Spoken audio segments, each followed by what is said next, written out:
salute, revolutionary salute. Like, share, subscribe. Welcome to the House of Revolution. You know, I'm your humble host, the Yameen of Revolution. We got a World War III alert. U.S. defeated by Iran. Before we get into that, y'all be sure to wipe y'all feet. That means hit the like button. You in the House of Revolution. Like, share, subscribe. Support the platform, y'all. We're the hardest working revolutionary in the business. Is back. Revolutionaries for breakfast, lunch, and dinner. I got some revolutionary dinner for y'all. Middle East nightmare.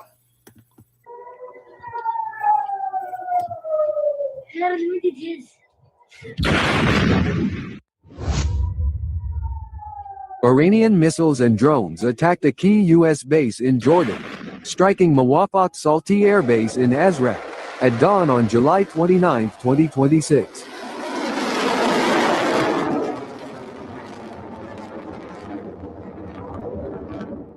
Notably, this marked Iranian first attack on a U.S. airbase and central command center, signaling a shift in its approach, striking first and targeting assets that could be used against it.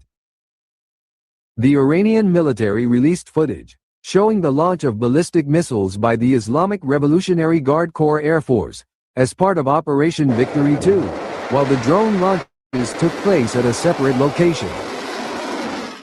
CENTCOM continues to employ its standard narrative, claiming that all missiles were successfully intercepted, describing the incident as a surprise attack attempt. But local media showed the immediate aftermath, reporting that at least 3 ballistic missiles struck and exploded at the impact sites on the airbase. Plumes of smoke continued to rise from Jordan following Iranian intense missile and drone attack, and were even visible from Dara province in Syria. Iranian actions represent its first major preemptive strike in this conflict. In other words, the Iranian military has taken the offensive initiative, rather than merely defending itself, by retaliating against attacks it has received from the U.S. Iran has stated that it reserves the right to target U.S. assets in the region. This is significant because it marks Iranian first ballistic missile strike against the U.S. base in the region, since Trump called off an attack on Iran on Friday. If Iran continues to launch preemptive strikes without a ceasefire, as the U.S. desires, the damage and losses caused by Iranian attacks could become far greater in the coming days, forcing the U.S. to yield to Iranian pressure. Iranian state television reported that the missile attack on Muwafaq Salti Air Base was carried out based on intelligence and reports received by the Qatam al-Anbiya intelligence headquarters, following the U.S. redeployment of new A-10 attack aircraft and F-15 fighter jets to the base.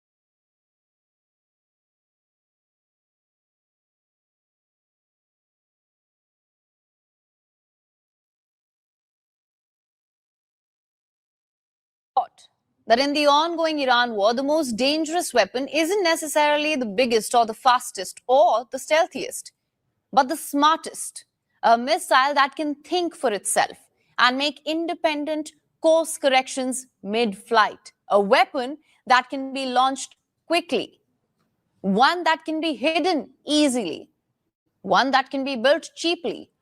We're talking about Khyber Shekan, a missile so cheap, accurate and lethal that it is giving US military planners sleepless nights. Our next report tells you more. Sometimes the most dangerous weapon in a war isn't the one with the largest explosions, but the one that keeps enemies awake at night, a weapon that gives anxiety to adversaries and makes them think, where will the next one come from? That is the power of Iran's Khyber-Shikan, a missile so unique it has become a weapon of uncertainty, not because it's the most expensive or stealthiest, but because it's turning out to be the smartest. The Khyber-Shikan is Iran's medium-range ballistic missile. It means the castle breaker or the fortress buster. This missile has a range of up to 1,500 kilometers. It carries a 550-kilogram high explosive warhead and is guided by satellites. The Khyber-Shikan is launched from trucks, and the entire setup from fueling to launch takes just 15 minutes. The cost of each missile is just $1 million, earning it the nickname the $1 million kill shot. And this missile is extremely unpredictable. It has a maneuverable re-entry vehicle, which means that the warhead can shift its trajectory in the final stages of flight. During its final stage, the missile reaches hypersonic speeds of Mach 8, which is 8 times the speed of sound. The warhead has special movable fins attached to it, which allows it to course correct mid-flight. The missile is specifically engineered to bypass, confuse, and overwhelm air defense systems. That's why the Iranians call the missile the hypersonic zigzagger. Iran has more than 2,000 Khyber-Shikan missiles, and this has proved to be one of the most lethal weapons of the ongoing war. With a range of 1,500 kilometers, the Khyber-Shikan has struck US military assets at the Mubafik Salti Air Base in Jordan. The missile reportedly destroyed America's most prized air defense system, the Terminal High Altitude Air Defense, or THUD. A drone repair depot for MQ-9 Reapers was also flattened. In Kuwait, Patriot air defense batteries were destroyed at the Ahmed al-Jabbar base. Along with that, a counter-rocket, artillery, and mortar radar was also destroyed. The Khyber-Shikan was also used for strikes against US assets in Qatar, Bahrain, and Iraq. Shalom, family. Satellite images confirm that this missile has destroyed at least 20 military facilities in the region. Revolutionary salute to our brother Warren Webb for the 30 Jews to the war chest.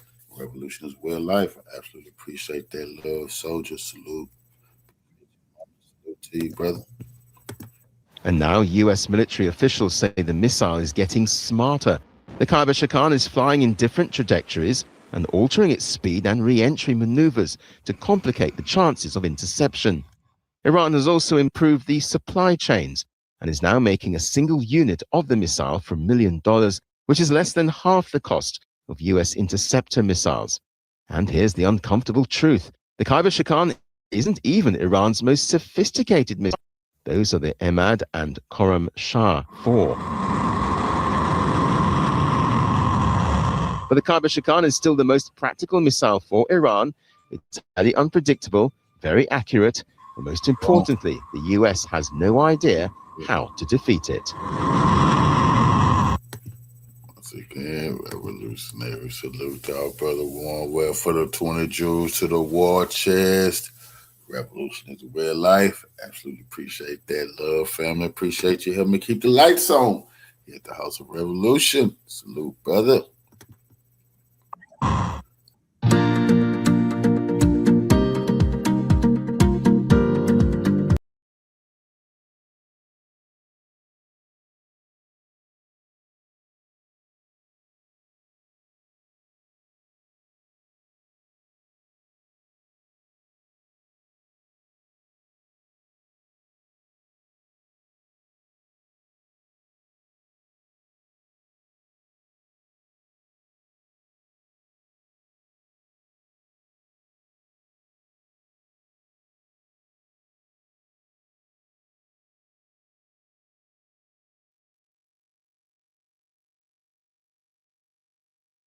unsuccessfully targeted an F F-35 fighter jet at the Muwafaq Salti Air Base in Jordan.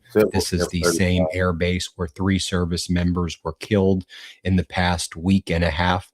We have the satellite image right here showing that the F-35 was destroyed. We can see where it was before. We can see after the Iranian strikes. Now, the IRGC earlier claimed it struck an F-35, and CENTCOM has denied it and claimed it hasn't taken place, but we can literally see that the F-35s that were there, that at least one F-35 was destroyed, possibly more F-35s were destroyed. We'll get to that also in a moment. So while we were learning that and while CENTCOM was covering that up, Donald Trump was holding a press conference at the White House. He was having a press conference about attacking immigrants as truck drivers. And it was saying that, well, veterans are better than immigrants. Why can't you have immigrants and veterans? Why do you have to make it a divisive thing? But in any event, in between Donald Trump getting distracted about the size of trucks near him, we learned this information. Then Donald Trump was asked a very basic question. So what's going on with Iran, man? How long do you expect this to last? What is happening? And as soon as he was asked these questions, he ran away. Let me show you what happened. Let's play it. Very much. Bye. Thank you.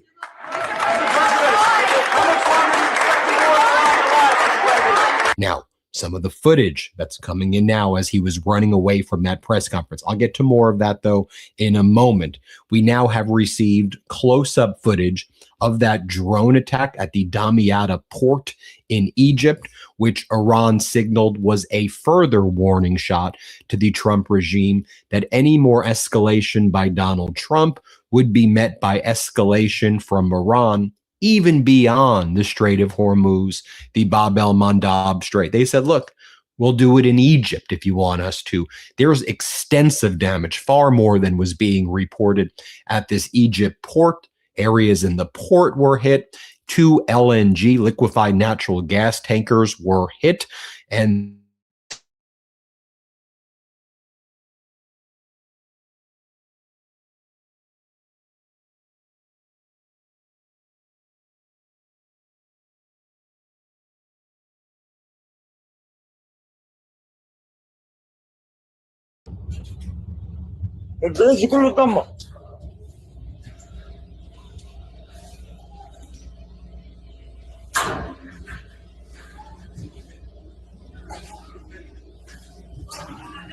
now, in addition to the Muwafaq Salti base in Jordan, in addition to the Ali al-Salam air base in Kuwait as well, which Iran struck, Iran's army says it struck the U.S. Sheikh Issa air base in Bahrain with attack drones targeting power generators, navigation systems, and support buildings.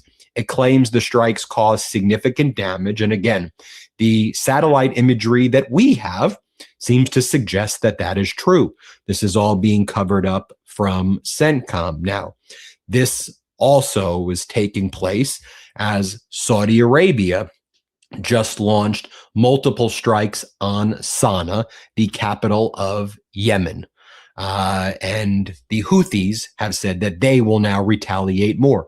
The Houthis previously struck 3 refineries in Saudi Arabia, and we expect them to very shortly be striking more refineries in Saudi Arabia. It is believed that Saudi Arabia may be planning a ground invasion of Western Yemen, which is controlled by the Houthis. It is also believed that Donald Trump may be following the advice of that horrible CENTCOM Admiral Brad Cooper, and doing a further massive escalation, although whenever Donald Trump says he's going to do that, Iran is able to deliver these blows to the U.S. bases, and Trump backs out. Trump is the worst decision maker imaginable, so we'll see what he does. Show you the B-roll again. You can see the second impact confirmed in the Muwafaq Salti Air Base, likely another fighter jet of the F-35 type, as claimed by the IRGC, was destroyed. We know there's F-35s there, and you can see the before and after footage. We believe, again, this is being covered up by the Trump regime. Yes, as this one open source intelligence account says, Iran's intelligence on the Jordan Muwafaq Salti Air Base has been scarily precise lately. immediately. July 2nd, new aircraft maintenance hangars built. July 9th, Iran destroys them. July 17th and 19th, Iran hits 2 aircraft hangars. July 30th, this morning, maintenance hangars freshly rebuilt, an aircraft heading in. Iran destroys it with pinpoint accuracy. Are they getting this real-time satellite imagery from China, from Russia? But here's what CENTCOM published. Over the past few hours, Iranian state media have continued to report false claims by the IRGC, 3 in particular. First claim, the IRGC claims free open routes through the Strait of Hormuz are dangerous for commercial vessels. Fact. The immediate dangers posed to commercial vessels and their civilian crews are the IRGC's verbal threats and attempted attacks. So they're saying Strait of Hormuz, perfectly open, perfectly cool. Second claim, the IRGC claims 3 US F-35 stealth fighters and 3 other aircraft were destroyed. Fact, no US aircraft were destroyed or damaged in recent attempted Iranian attacks. All missiles and drones were intercepted or failed to reach targeted areas. I don't know what you're saying there. I mean, I read the words, but we can literally see on the satellite image that the area where the F-35s were destroyed. So if you're saying it wasn't an F-35 and it was another plane that looks like an F-35, okay. But when you say it hit the base, and it hit the base in Kuwait, it hit the base in Jordan. So you have this open source account saying, okay, who's running the CENTCOM account right now? It's Trump. It's Trump and Admiral Cooper allowing Trump to do this. And as I said, we all understand that there's propaganda during war. I understand Iran's going to push their propaganda. The U.S. is going to push it. The U.S. propaganda is downright awful. The things we used to mock Saddam Hussein and Baghdad Bob, yeah, we've become Baghdad Bob in the United States. It is incredibly embarrassing. With all of this taking place, Donald Trump held that press conference that he ran out of. Trump got distracted by a truck and he was like, whoa, you see that big sucker? Play this clip. Rigs like that, you got to know something to drive. Wow, that sucker is a big one. That's big stuff. But they're really deranged and psychotic human being. Then Donald Trump gets lost mid-sentence and forgets what he's saying about the truckers. Let's play it. And for the veterans where no truck, where you have a situation where you have not truck drivers in the military, where you don't have truck drivers, they're going to be given a very quick pass. We're going to teach. Then Donald Trump starts attacking immigrants and say, oh, they don't understand our language. They shouldn't be driving trucks. The damage you're going to be causing the trucking industry. I mean, with that xenophobic and hateful rhetoric. I mean, look, I encourage veterans to become truck drivers. And if there are immigrants who can be truck drivers, they've also shown that they're hardworking, not criminals. Let them work. Let them work. It is important to our industries here. But, Donald Trump's the guy who goes, no immigrants as truck drivers, no windmills, no solar, tariffs are the greatest. The guy is an idiot and he's wrong about everything and he's psychotic. So get Donald Trump saying that. Then you have Duffy, Sean Duffy, Real World Road Rules Challenge, Sean Duffy. And he speaks and he's like, President Trump, you're a masterclass. Where's your boot, Trump? May I lick your boot, Trump? I'm a bootlicker. I'm Sean Duffy from Real World Road Rules. This is so embarrassing. Here, play this clip. Over the illegals who the last administration prioritized. It has been just an honor to work with you. And to me, he's a masterclass. To see how this president operates, to watch him and learn from him is amazing. So thank you. I appreciate it, Mr. President.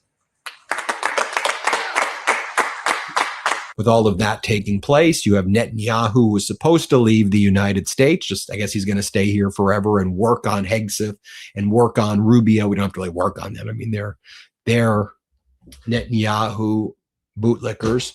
And, but he's hanging out in New York. Dude, go back to Israel. Why are you here? And here he is saying, we need more attacks on Iran.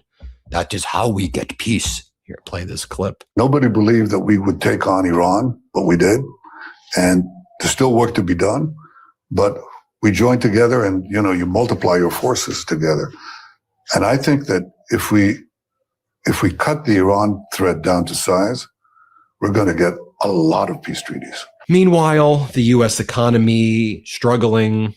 Second quarter GDP came in at 1.5% when the estimate was 2.1%. Let's play this clip. In line with estimates. Let's get to GDP. This is the first look we're getting at second quarter GDP, Maria. The first read is 1.5%, 1.5%. The estimate was a gain of 2.1%. So we're coming in a little bit light on this first look at second quarter GDP. You all remember what Howard Lutnick said? I'll just want to show you and remind you when Howard Lutnick went in on the All In podcast. Well,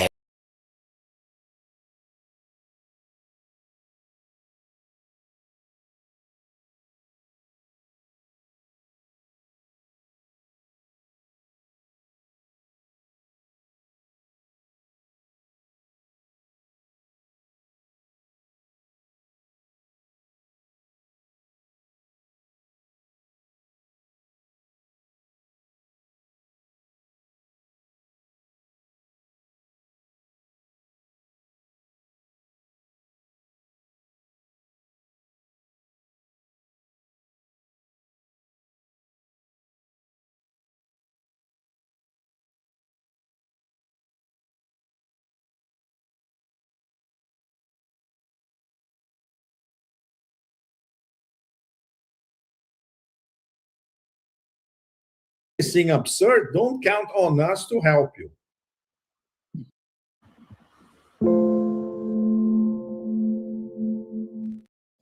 Hi, everybody. Today's Thursday, July 30th, 2026, and our dear friend, our brother, Pepe Escobar is here with us. Welcome back, Pepe.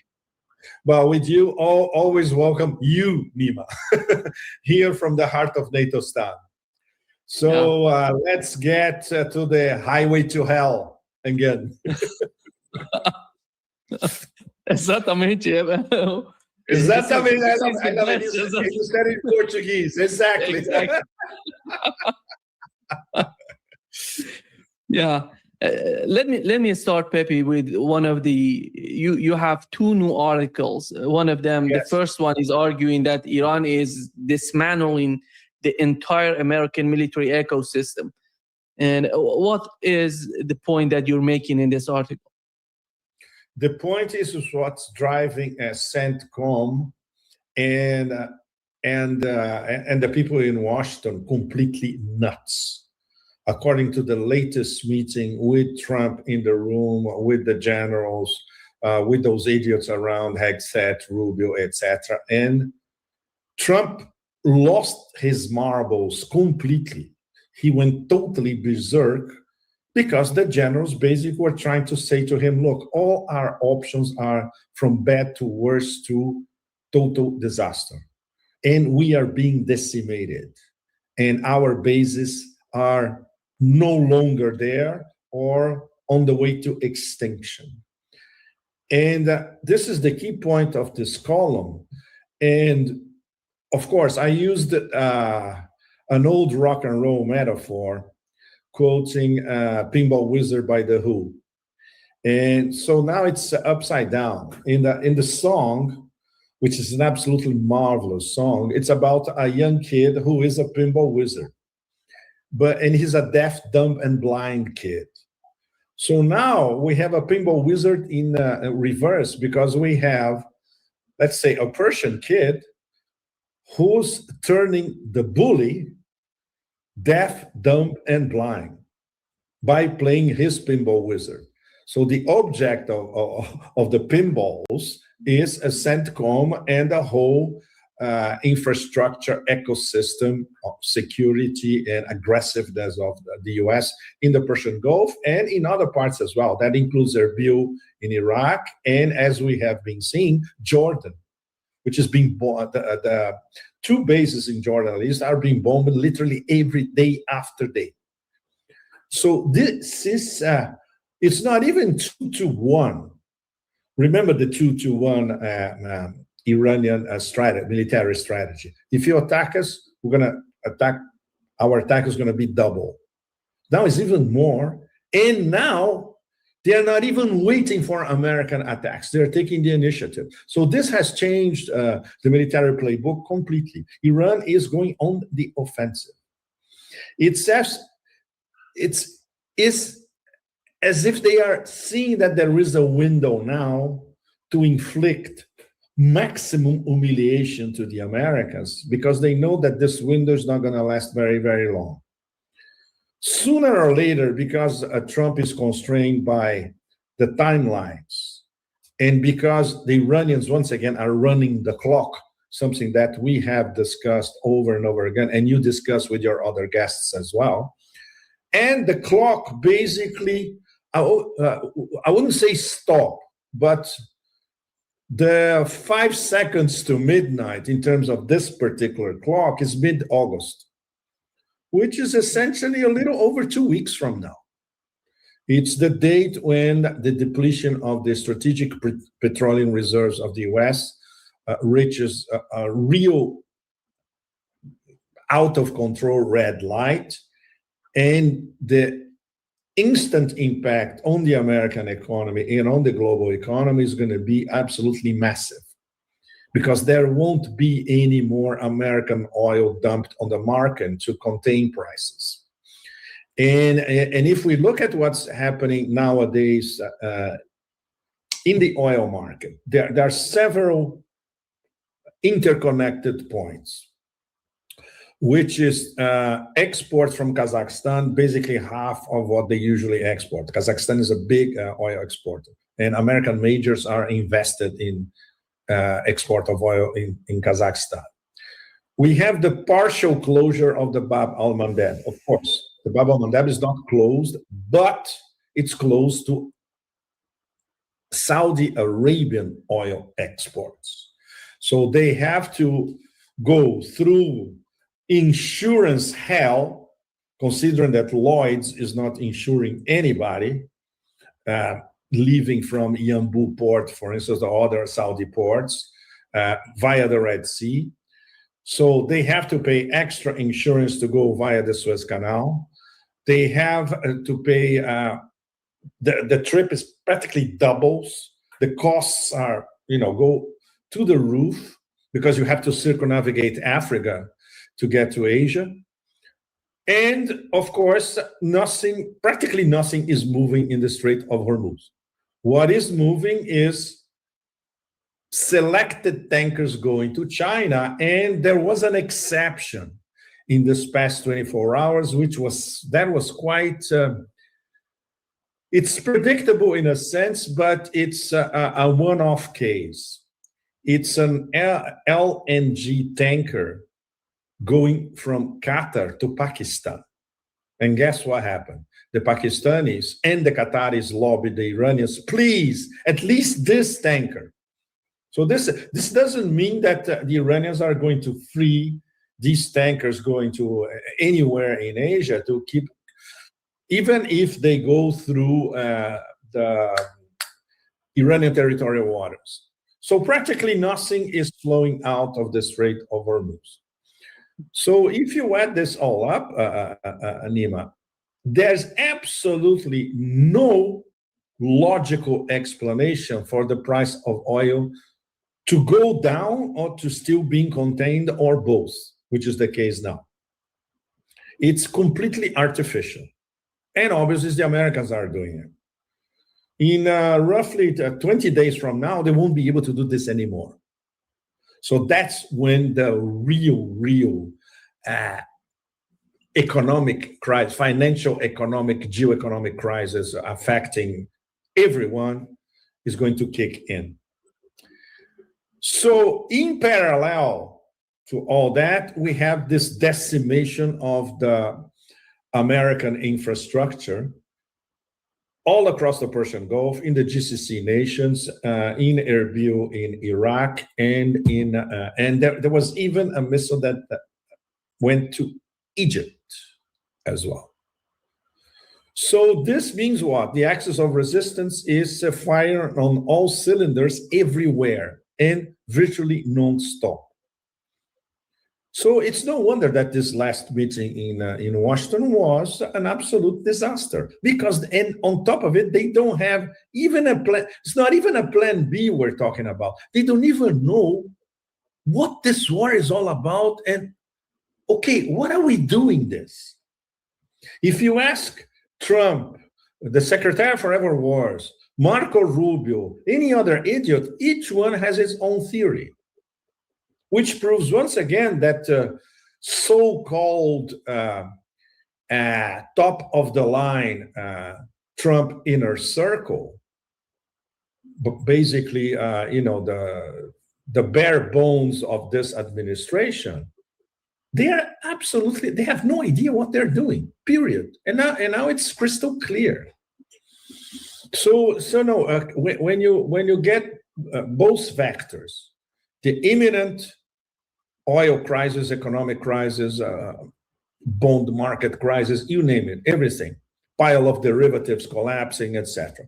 And you have the fact that the United States is being rendered literally deaf, dumb, and blind all across West Asia. It's no wonder, no? Which, once again, we continue to be in a very slippery slope, because considering that the president of the United States is basically a deranged narcissist megalomaniac, all bets are off on what he could do next or order next. He may order something completely absurd that his own generals will refuse to execute.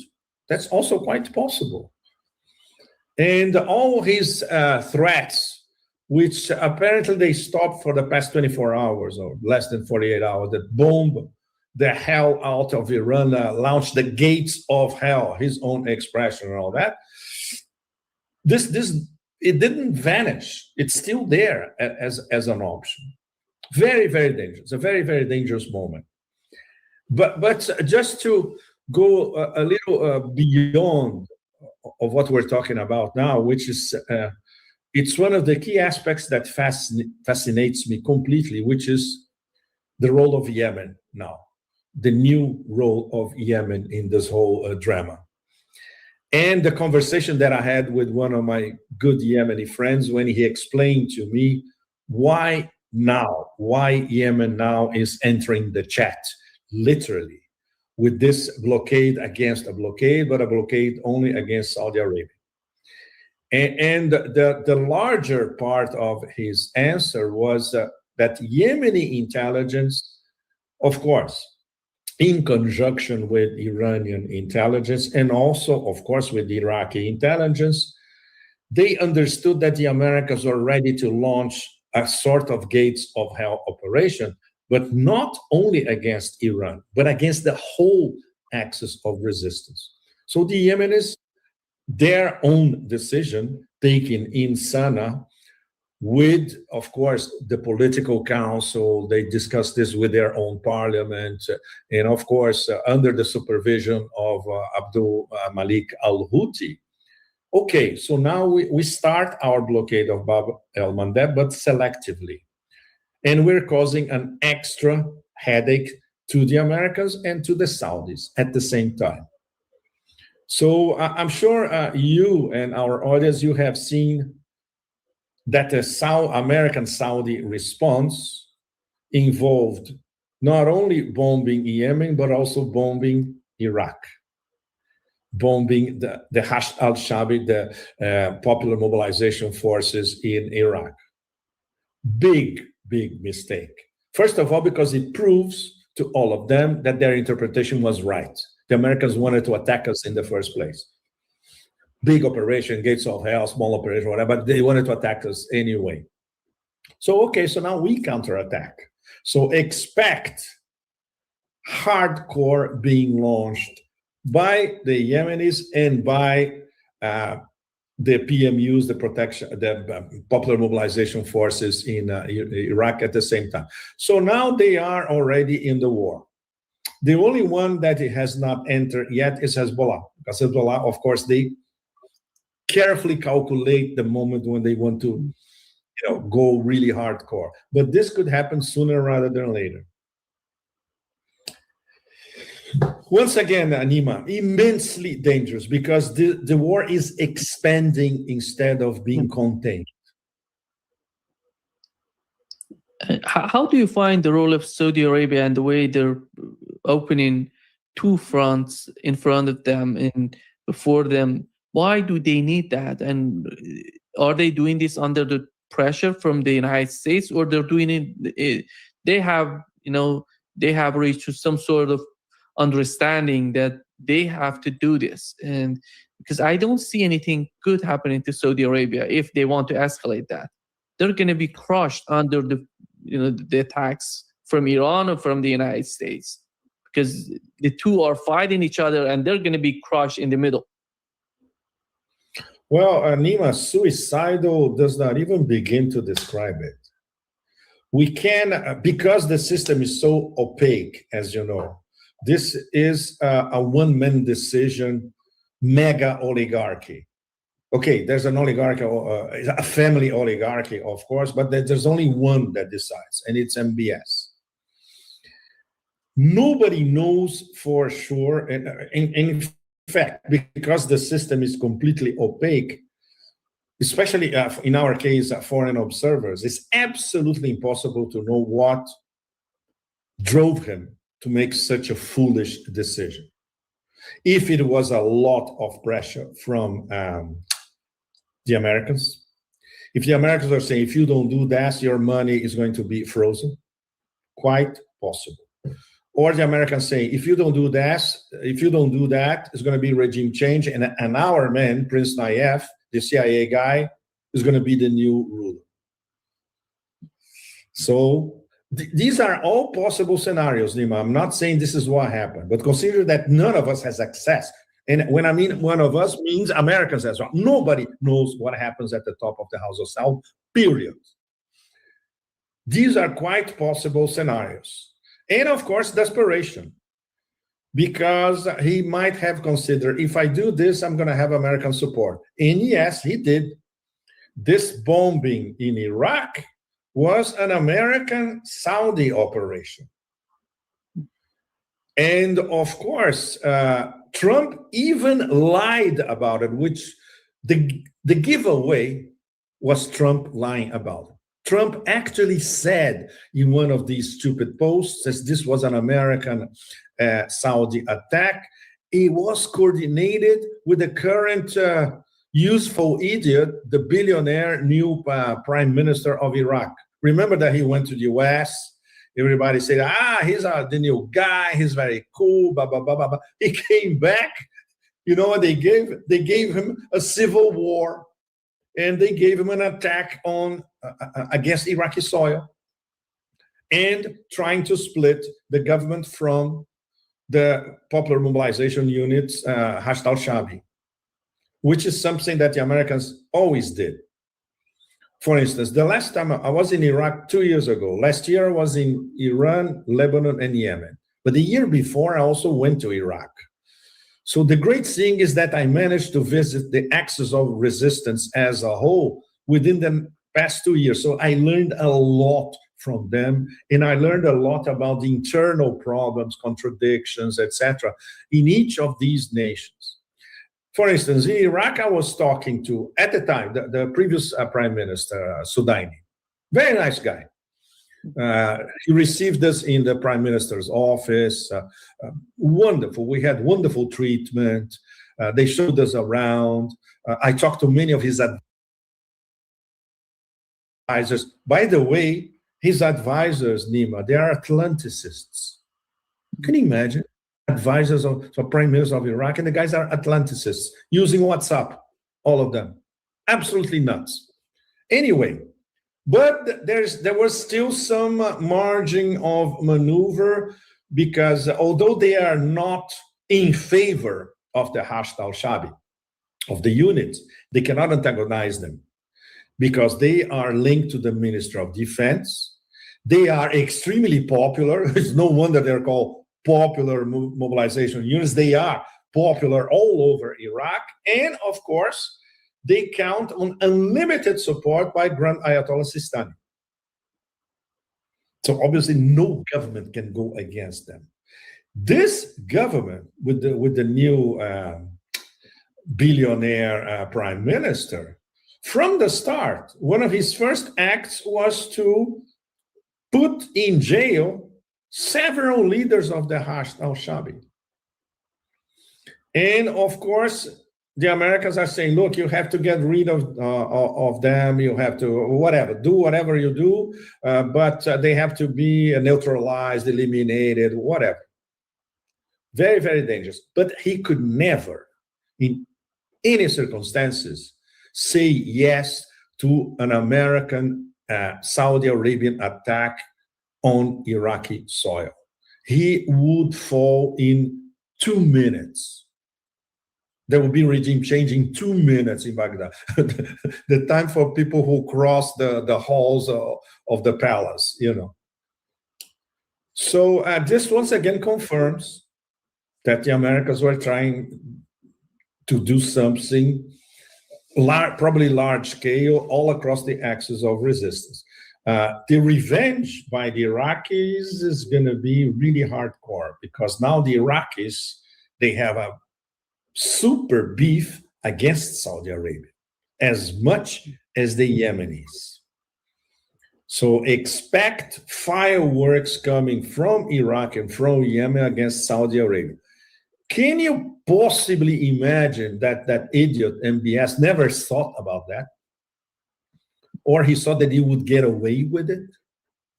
And he thought that he would continue to play a double game. I am part of the stabilizing force. We are discussing with Pakistan, with Egypt, with Turkey. We are behind the peaceful development, the MOU. Bullshit. Bullshit.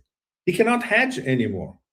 Now it's clear that he has his own aggressive game against a great deal of the axis of resistance, even though against Iran they are in the back seat, because the Pakistanis told them, don't do anything stupid with Iran, because we, Pakistan, are the mediators. Even though we have a military arrangement with you, a pact that, by the way, was upgraded only a few weeks ago, if you start anything absurd, don't count on us to help you.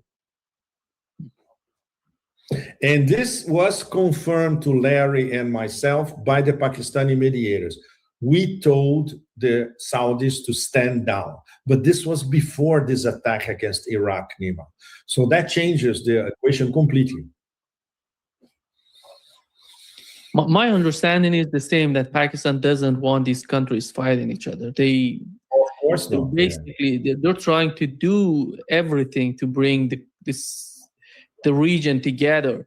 But the problem is, you know, the United States has a lot of leverage in Saudi Arabia. I don't know if you saw the report of Axis reported. Enormous. Yeah. It says that. In fact, it's well, you know that, Nima. It's everything about Saudi Arabia is fake. Literally, everything is fake. Starting with the numbers. You have 20 million Arabs in Saudi Arabia, roughly. I like to quote these numbers for several audiences, so people everywhere can have an idea of how fake and how fragile the whole thing in Saudi Arabia is. So we have more or less 20 million Arabs, different tribes, very important, over 100 tribes, historically warring tribes. They are only kept more or less peaceful because of the iron hand of course, the security apparatus of the House of Saud, with the MBS at the top. So, okay, let's say more or less 20 million. Against the House of Saud, we can say for sure, probably more than 90% of the population of those warring tribes. On top of that, we have 10 million guest workers, migrant workers.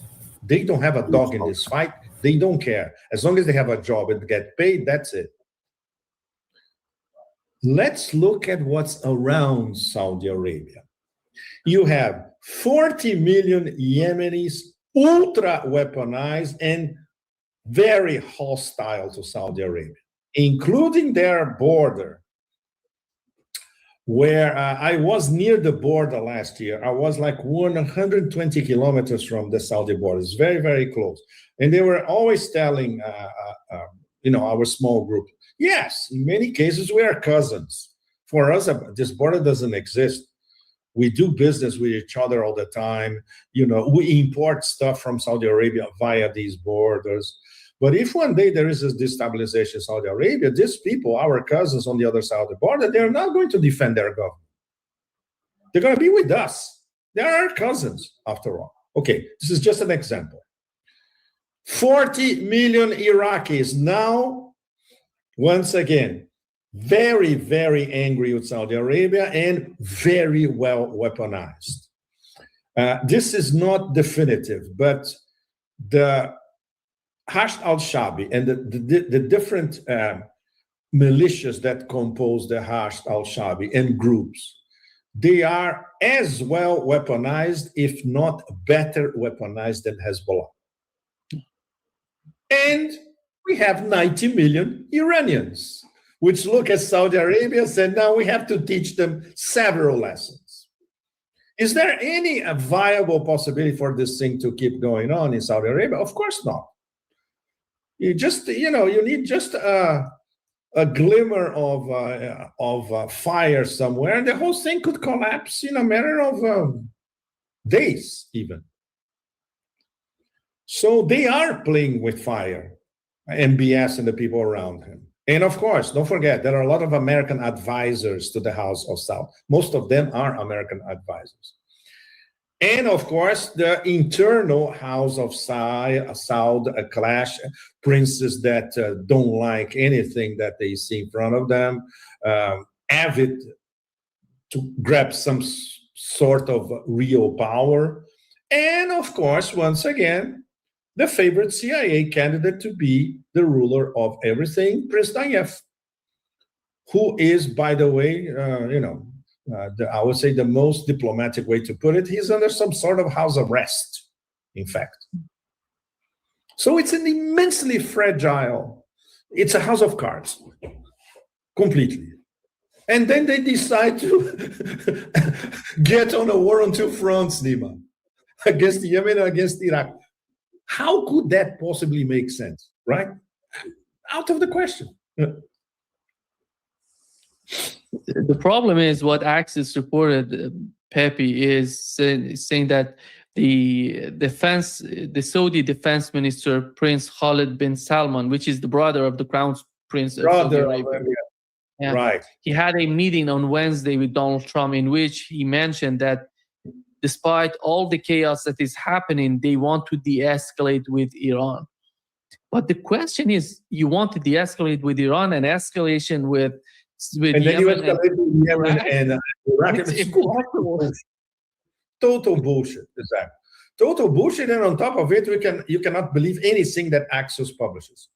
Axios is not journalism. Axios is an IDF, Mossad disinformation campaign mechanism. It's not journalism. So we cannot trust anything they say. They have, of course, they are a mouthpiece of the Zionist Axis. That's a completely different story. Axios is one press release after another redacted by the Zionist Axis inside the United States. This is what people should know. Yeah, we had a new report that Iran, it seems, New York Times reported that there were some attacks on American ships in Egypt, one of the ports in Egypt. They were attacked, and yesterday we've seen the footage of that. They were on fire, basically on fire, two of these tankers or ships. And then today, New York Times reported that it was Iran behind these attacks. If Iran did that, let's assume that they're right, Iran did that, it means a huge change in their policy, because not only that, there were some reports in the United States cyber attacks, and it says Iran is behind those cyber attacks. This is the new strategy on the part of Iran if they started that, because it's all about defensive. They're defending themselves, and they're sitting back and seeing what the United States is doing to react to the U.S. actions. But right now, they're going preemptive. With the attack on Jordan, in my opinion, was one of them. Preemptive. You're absolutely right. They changed the overarching outlook. We're not going to be defensive anymore. We're going to take the initiative. And they start taking initiative only a few days ago. Absolutely. It's different. They want to accelerate tension in the several key nodes of once again, the American surveillance and aggressive infrastructure, the ecosystem, all around the region. So West Asia and even beyond. This is fascinating, Nima, in one aspect. Obviously, we won't know directly, but who took this decision? For a decision like that, it has to come directly from Mojtaba Khamenei. It cannot come just from several IRGC generals. You agree with that? Nah? So this is a decision from the very top, right? Mm-hmm. Or maybe, the Iranian Supreme National Security Council had a suggestion given to the Supreme Leader and been accepted by the Supreme Leader. Accepted by the Supreme Leader, exactly. Yeah. Of course, the mechanism it sounds logical. There is a debate at the Supreme National Security Council. It's practically a consensus vote. This goes to Mojtaba, and he says, "Okay, I agree. Go for it." Yeah. Mm-hmm. Exactly, because Iranian Artesh, which is not IRGC, Iranian Artesh just reported. Iranian army, exactly. And they have reported that they hit the U.S. military power generators in Bahrain, navigation system, administrative buildings, and logistic and support buildings in Bahrain. Because of that, Iranian pilot which was murdered in Iranian. The S-224 pilot, he was a hero. Absolutely. Yeah, exactly. Yeah. And they reported something, Pepe, looking at the situation right now, Donald Trump, there was a report on NBC, if I'm not mistaken. It says that there was a meeting, Donald Trump, a security meeting. And Donald Trump was talking about with you a few minutes ago. Yes, that's the same meeting. Yes, sure. Yeah. NBC reported that it's a security meeting that Donald Trump is somehow so frustrated. He's so desperate. He doesn't know what to do. With the military options don't satisfy him. And nothing is happening with the case of the negotiations. That's why he doesn't know what to do. Basically, there is no, vision for the near future for him. He doesn't know what to do. This is the problem. I think it's not just about Donald Trump. The Iranians don't know what is the next move on the part of the United States. That is hugely dangerous, in my opinion. You're absolutely right. It's hugely dangerous because of the unpredictability, and they know that he's cornered, and they know that essentially he has another 2 weeks, 2.5 weeks maximum to do something. And then the whole thing will start tumbling down. On the negotiation, or what remains of the negotiating table, has been completely smashed now. Larry and I have been following this in detail, and we have questions every day to the mediators. So the latest that we got early this week, Monday, Tuesday, Wednesday. Okay, so far, until yesterday night. Yes, there is a tiny window of opportunity if the Americans decide to grab it. Because the sequence, when you see it, the Iranians, of course, they look at the whole thing and say, okay, we never refuted, we never rejected diplomacy as long as there is mutual respect. So what happened on Monday? There is an American delegation that goes to Rawalpindi, to the headquarters of the Pakistani army, with a message. And the message is what we would do to go back to the negotiations, which is the absolute opposite of what the Iranians have been saying for, no, I wouldn't say even weeks, but for months now. So the Americans want to start with the nuclear dossier. Iran says, no, this is the last thing we discuss. Then they want concessions from Iran, so they may release a few, not the whole $6 billion, for instance, which is in Qatari banks, which the Qataris were almost ready to release, and then the Americans blocked it again. And sanctions relief. Depending on all that, according to the Americans, and then we discussed the Strait of Hormuz. It's the exact opposite of what Iran has been proposing from the start. So what is this? It's a battle for leverage on both sides. And the mediators are of course, the mediators are literally in the middle. The Pakistanis, but also the Omanis and the Qataris, which are, for instance, the technical discussions about the Strait of Hormuz, it's Iran and Oman. Of course, the strait goes between both. So they have to discuss the technicalities. And Qatar, once again, they are trying to pose as a compromise. For instance, if there was, or assuming there would be, I would like to put this into the ultra conditional, another meeting, the Qataris said, look, do it in Doha. We are neutral in the story. The Iranians prefer Islamabad, where there was the first meeting, because in Islamabad, they have security protection. If they travel to Pakistan, Pakistan will protect them, as they did the previous time and as they did in Switzerland. And the Americans want, obviously, Switzerland, the West. So there's another clash on, even if there will be a new meeting, okay, where it's going to be. But, of course, the most important thing is this battle for leverage. As you know, Nima, and our audience knows, Iran will not fold and will not flinch. This is the order, this is the procedure, and they are not going to deviate from it. And all the Iranian points are in the MOU. Iran is basically saying, we continue, yes, their diplomacy, okay, there's a window, but this means coming back to the MOU that you, Americans, signed, and you start fulfilling your commitments. As long as none of that happens, we all know we are in limbo, very dangerous limbo. But this is what it is at the moment. So the only thing that could, I would say, interfere with, I would not even put it as reasoning, but with the American dementia, is that the clock is running. They don't control the clock, Iran does.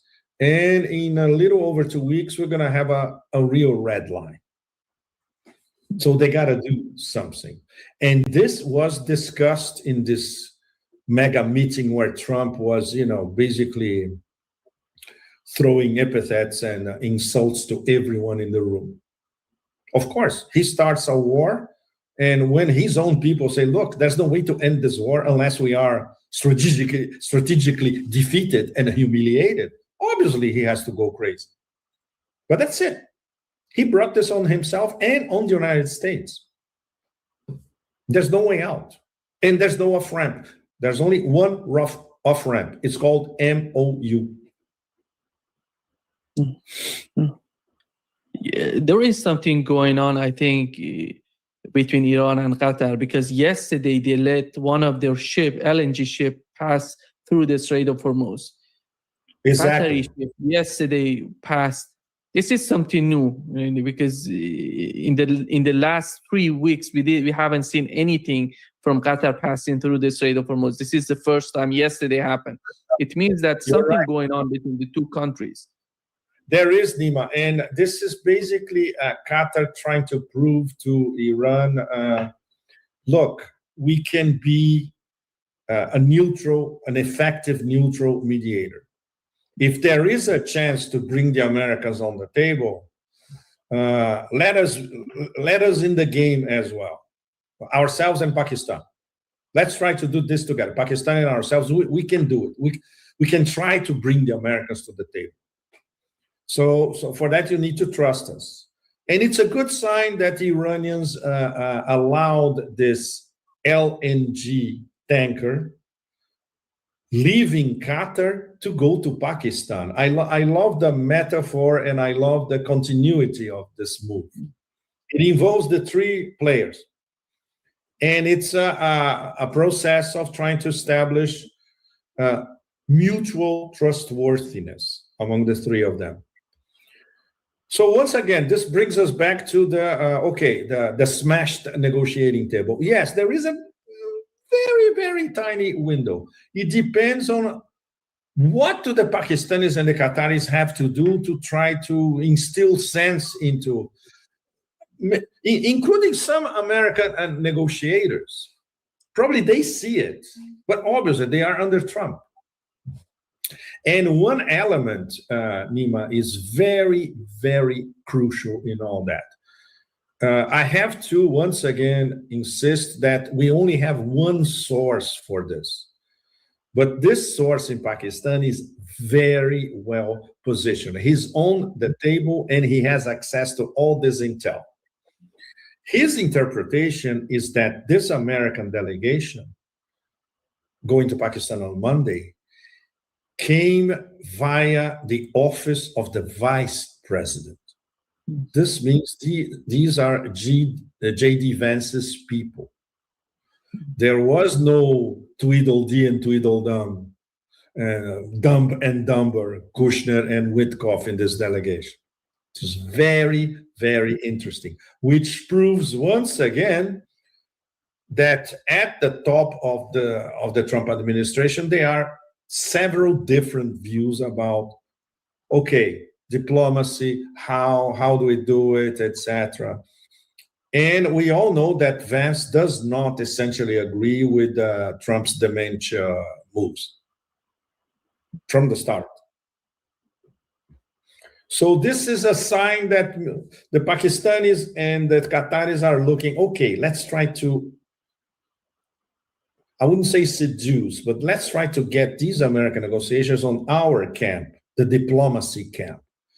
And let's see if they have enough influence in Washington to tell to the president, look, there is a possibility, but you have to respect the MOU. And the Qataris and the Pakistanis are doing everything to smooth all the angles so we can have the two delegations once again in the same room. I know, Nima, and I know all of you watching us, this is what? A 0.1% chance of diplomacy. Well, but at least there is a chance for diplomacy, still remains there. And I'm sure if you ask Arakshi about this, he'll say, yes, we never said no about it. But if they said diplomacy would be, always. Always, you're right. So, and Arakshi says, look, if there is mutual respect, we go back to the table. And if they respect their commitments to the MOU, we go back to the table. Mm-hmm. I think whatever happens, if that 0.001% happens, exactly. That should be Yemen going to be part of it. That. Ooh, Yemen I love not be ignored. Let me ask you, how would you see Yemen get into it? Obviously not in the negotiating table, but obviously the Iranians are going to negotiate for the whole axis of resistance. The point on the part of Iranian is that Yemen, first of all, they have to remove all the restrictions on Yemen, the siege, everything. There is no way, because Yemen, as you've mentioned, how important was the move of Yemen, the perception, that story that you told us about the perception on the part of the axis of resistance. That's why Yemen coming out. I think the moment they came in is so precious. It's so important. It is. Because they came when the strait is totally closed and the fight is happening between Iran and the United States. They're putting a lot of pressure on Saudi Arabia. And you see how everything is just unraveling, it's just collapsing on the part of the foreign policy of Saudi Arabia. But for Iran is important. Yemen is so important right now. They showed their power. They show if Saudi Arabia tries to escalate. You remember the last attack that they attacked all of these oil facilities in Saudi Arabia. What was the response from the Saudi Arabia? They attacked the mountains. They asked for a truce. Yes, the Saudis said, okay, we stop, let's talk. It was in 2019. So there was a truce immediately afterwards, and a memorandum of understanding, by the way, which the Saudis broke less than a month ago. Exactly. And the latest attack on their oil facility, literally the retaliation was the attack on mounds in Yemen. And we know if they want to hit the missiles in Yemen, which are under the mountain, even with these fighter jets, you cannot achieve anything. Basically, these are incapable of hitting the targets below the mountain. True. So that was, I think that Iran cannot ignore the role of Yemen. Yemen is so important. They're going to put, in my opinion, it's going to be a new paragraph in the MOU or whatever they're going to come out with, whatever that would be. Yemen going to be part of that. They're going to mention the whole, siege going to be removed, and maybe, a new relationship emerging out of that between Iran and Yemen, between Iraq and Yemen. That's going to be a huge change for Yemen, Pepe. You know how much pressure they receive. Did they, they have been under tremendous pressure for such a long time, for more than a decade, to be honest. This is something new for Yemen. That could help their economy. That could help their position. They have a very bold position right now with acts of resistance, and they're going to gain their own way of dealing with their issues, because they are a player right now, to be honest. With the new blockade in Saudi Arabia, they are a very important player. It's not just about retaliation against, Israel and hitting some targets in Israel. It's about their country. It's about their position. It's about their sovereignty. This is so important for Yemeni people. And these are proud people. Looking at them and calling them proxy of Iran, it's just ridiculous. They don't know. Don't pay attention. It's too stupid. No, it's too stupid. But even if there's no addendums to the MOU, and this is important, the Chinese basically are saying everyone should go back to the MOU. There will be no new agreement. This is the Chinese position, which the Iranians understand very well. And the Iranians are not asking for any renegotiation or a new agreement. They are asking for the implementation of the MOU. But paragraph number 1 basically says, end of all wars. And obviously, if they go back to the table and you have Iranian negotiators on the table, they're going to say, end of all wars means all your wars against all members of the axis of resistance. That's where Yemen fits in, without even needing to add anything. But can you imagine, Nima, for an American government to admit that they have to stop their war against the whole axis of resistance, which was the main point from the start, even before the attack on Iran on February 28th? Out of the question. We know this cannot happen. Which brings us to this could go on for a long time. And we could have escalation ladders up and down going on for months.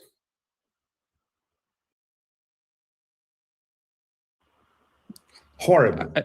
Horrible, but quite plausible. Yes, go ahead, please. I think the possibility of the continuation of the war is there. It's there, yes, and is growing as time goes by. And the problem is that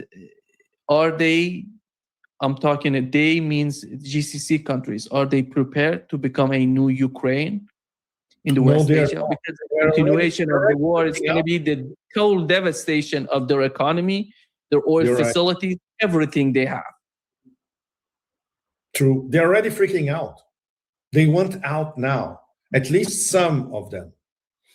For instance, Kuwait's way of getting out is the deal that they just clinched with Pakistan. which if you translate this deal, basically is Kuwait saying, look, can we be part of your security umbrella? That's what it is, essentially, which means it's a way of getting out. And Kuwait imagining that if they are under a Pakistani umbrella, they won't be attacked by Iran. But it's not as automatic as that. If Kuwait continues to have American bases in Kuwait territory, they will be attacked by Iran, period. So this is it. They cannot hedge. Okay, you want Pakistan to protect you? Okay, out with all the American bases. Is Kuwait as sovereign enough to do that? Of course not. They don't control anything about themselves. And this is the problem with all of them in the GCC. They are all fake by definition. You know, and when you go there and when you visit, when you go there, you see for yourself, everything is fake, with a few exceptions. A few exceptions in Qatar. For instance, when you go to the gigantic university campus in Qatar, most of the universities are American.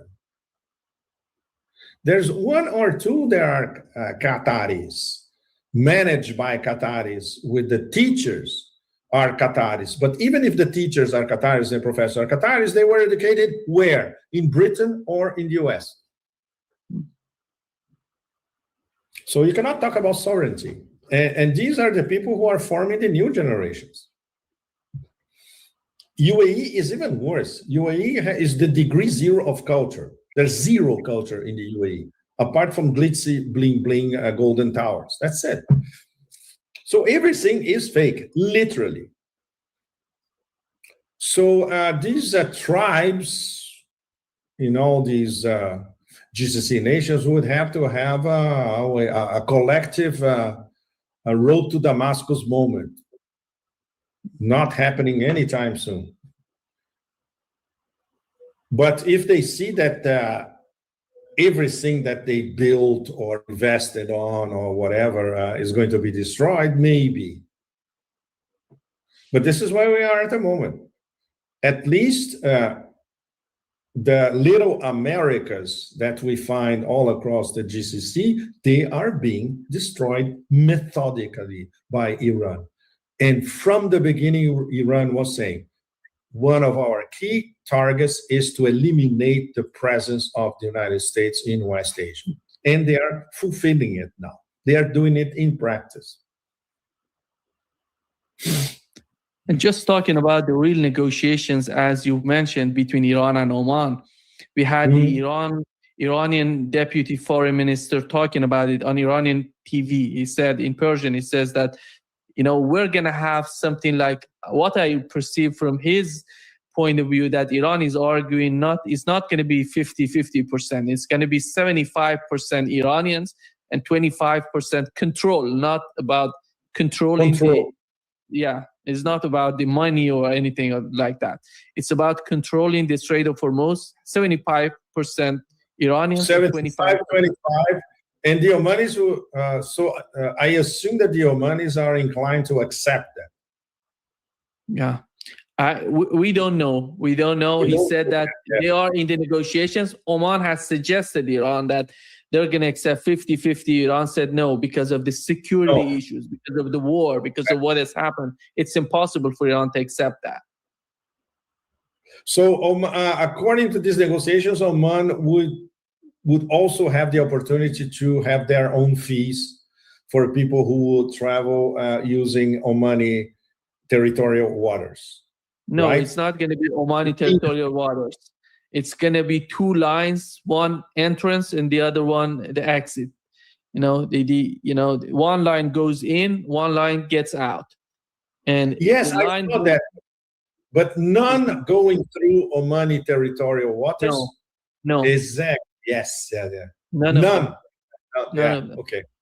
Yeah, this is what's going on between the two. And I think this is the most important negotiations going on as we talk. There is no other, maybe some messages behind the scene are somehow getting back and forth between Iran and the United States, but nothing is serious because nobody's talking about it. And the real issue is the Strait, Pepe. If they come out with some sort of mechanism for the Strait, some sort of agreement between Iran and Oman, then I think the United States cannot change it. They're not part of the No. region. Exactly. They are outside. They are outsiders. Exactly. And of course, Iran can convince Oman that there will be secondary benefits for the Omani economy if they implement that. The Qataris will eventually agree. The Pakistanis can be the mediators among all of them. So it's possible. A deal on navigation in the Strait of Hormuz is possible. Obviously, from an American point of view, will be, I would say, the crystal clear illustration of the strategic defeat. But what are they going to do? What is their plan B? Bomb everybody all over again, which is the only thing that they do. Everybody wants the Strait of Hormuz open with a viable system, starting with the Chinese, which are the most important invisible players of this whole drama. And this was right behind the Chinese drive, explaining to the Pakistanis, okay, look, we back you up all the way, but you have to do anything in your power to, first of all, get them back to the negotiating table and find a mechanism for the Strait of Hormuz. Of course. Just to clarify on what they've just said, it's not about 20% of the Strait of Hormuz. There would be two lines. One line gets in, two routes. One route gets in, the other route gets out. And it means that Iran going to control the line that gets in totally, and the line that gets out, Iran going to control 50% of the second line. So it's not about the trade. It's about two lines in the strait. You're right. It's about two lines. And of course, leaving the Strait of Hormuz, okay, 50% they can delegate to Oman, of course. Lots of tankers will decide to go through Omani territorial waters. Absolutely. But to get in, which is absolutely key, it has to be controlled by Iran. Otherwise, you're going to have American vessels getting in. Of course. Exactly. Of course. Exactly. The whole case of the negotiation is based on the security. Security and security. More than anything right now for Iranians. Exactly. Yes, yes. Muito obrigado, Pepe. Obrigado a você. Enorme prazer. Grande prazer, como sempre. E você está divertindo aí na França? Não, a minha nova profissão. I have a new profession. I am now the constant gardener. You remember the movie?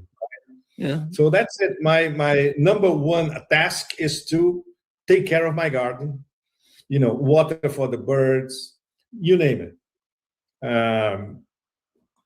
Take care of the flowers. They're not going to last long because after a few months they're going to die. Of course, winter here is harsh. So I am literally in the middle of a garden in summer, which is in terms of a contrast with all the horrors around. It's very good for your mind, for your soul, for your inner equilibrium. And of course, this is also an ancient Chinese wisdom, Nima. I always remember. Old Chinese scholars, they had two priorities in their lives, the garden and the library. So now I have tried to bring all my books, which are all over the world, to one place, and that's it. So I can have the books and I can have the butterflies. Perfect. Just enjoying your life.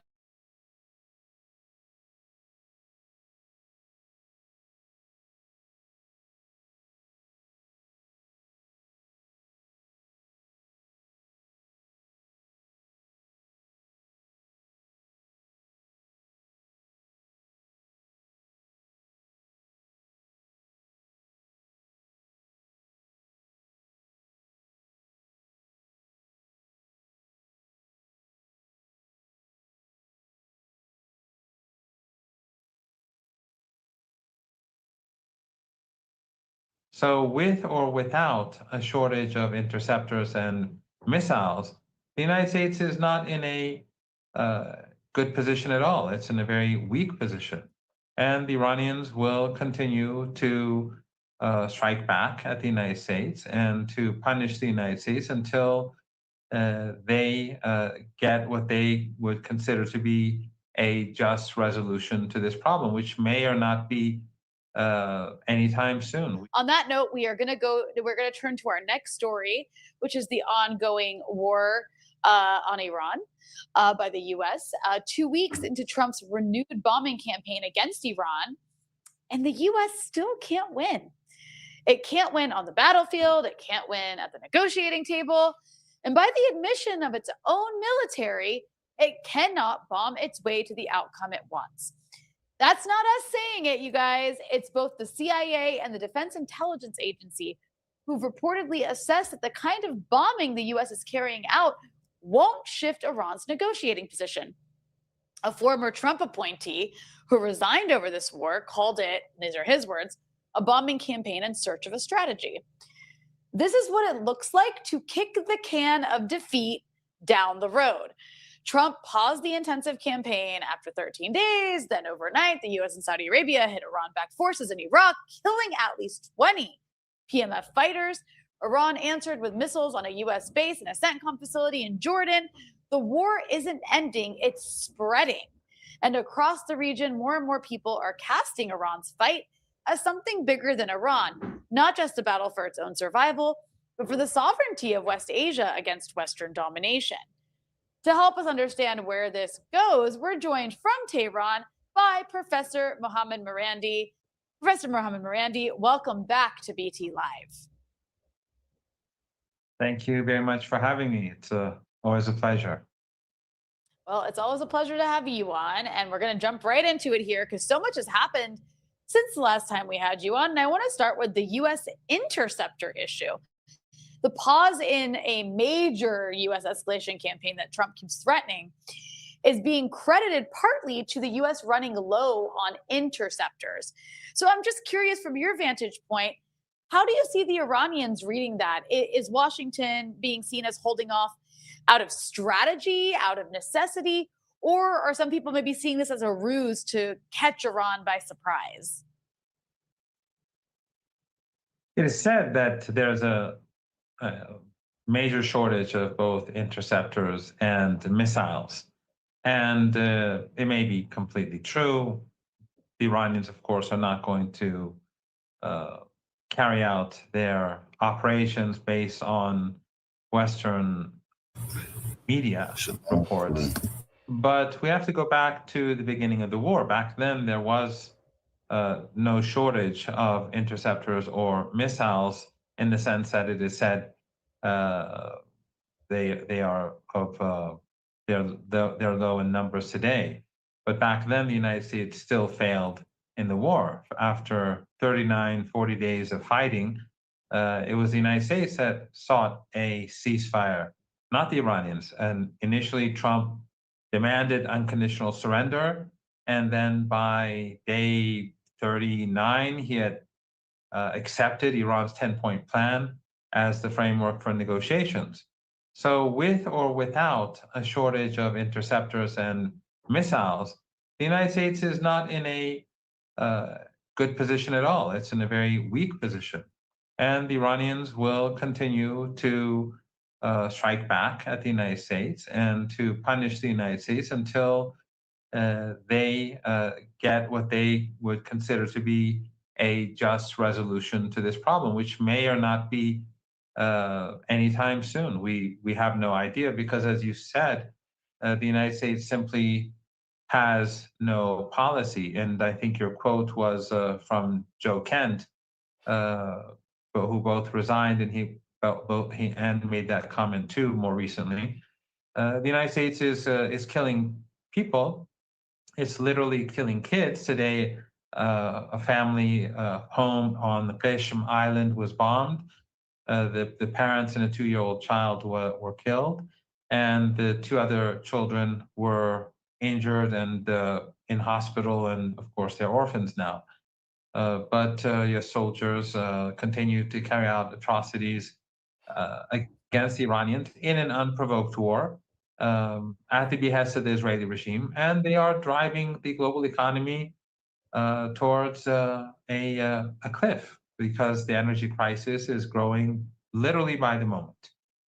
Yeah. Well, let's talk about Jordan. This round, Iran has concentrated fire on U.S. positions in Jordan. Some analysts have read this as deliberate, saying that Jordan is the last layer of interceptor defense shielding Israel. So hitting that is aimed at Israel's air defenses without striking Israel directly. In your opinion, is that the logic, or is there something else driving this kind of targeting of Jordan? It is two things. One is it is about the Israeli regime. The Americans have basically created multiple lines of defenses for the Israelis, and all of these bases that we've seen created over the past few decades, they're more about Israel than anything else. And so the Iranians have been systematically destroying them in the Persian Gulf and in northern Iraq. And the only place left were Jordan and Turkey. Turkey, because of the relationship that Iran has with the Turkish government, even though Erdogan continues to transport oil to the Israeli regime and he is close to the Trump regime, the Iranians would prefer not to get into conflict with Turkey. But in the case of Jordan, that it's a different case because airstrikes on Iran are being carried out from that area too. So Iran is striking the radar centers in Jordan, in Western Saudi Arabia. So first they took out, or they prioritized taking out the defenses in the Persian Gulf region. Then they moved westward into Jordan and Saudi Arabia. And of course, northern Iraq, those radars have been taken out too, so that next time there's a war between Iran and the Israeli regime, they won't have the capabilities to defend themselves as they do now. But it's also used to hurt the United States, because the United States has been using those radar systems and interceptor systems to block Iranian missiles and drones. So it's dual. The policy is for a dual purpose. It's both to fight against the United States and to prepare the grounds for a future conflict with the Israeli regime. I want to ask you about the Saudi escalation angle of this, because man, have they escalated recently. You know, Saudi Arabia, as you know, just joined the US in striking Iraq and invoking self-defense ridiculously, and is reportedly moving to announce, or maybe has already announced, it was the last I checked the news, a multinational coalition on Yemen at the same time. So, you know, you're speaking to us from Tehran. How do you interpret these Saudi moves? What are they actually trying to do? And how does Iran read, Riyadh, opening two fronts at once? Well, the Saudis made a very foolish move in that when Ayatollah Khamenei, after his martyrdom, we didn't have a funeral because of the war. So the funeral was just a few weeks ago, and of course millions participated. And for the first time, the West couldn't ignore the reality of the popular support that the Islamic Republic has at home and also abroad in Iraq. So an Iranian plane went to Sana'a, the capital of Yemen, brought a delegation.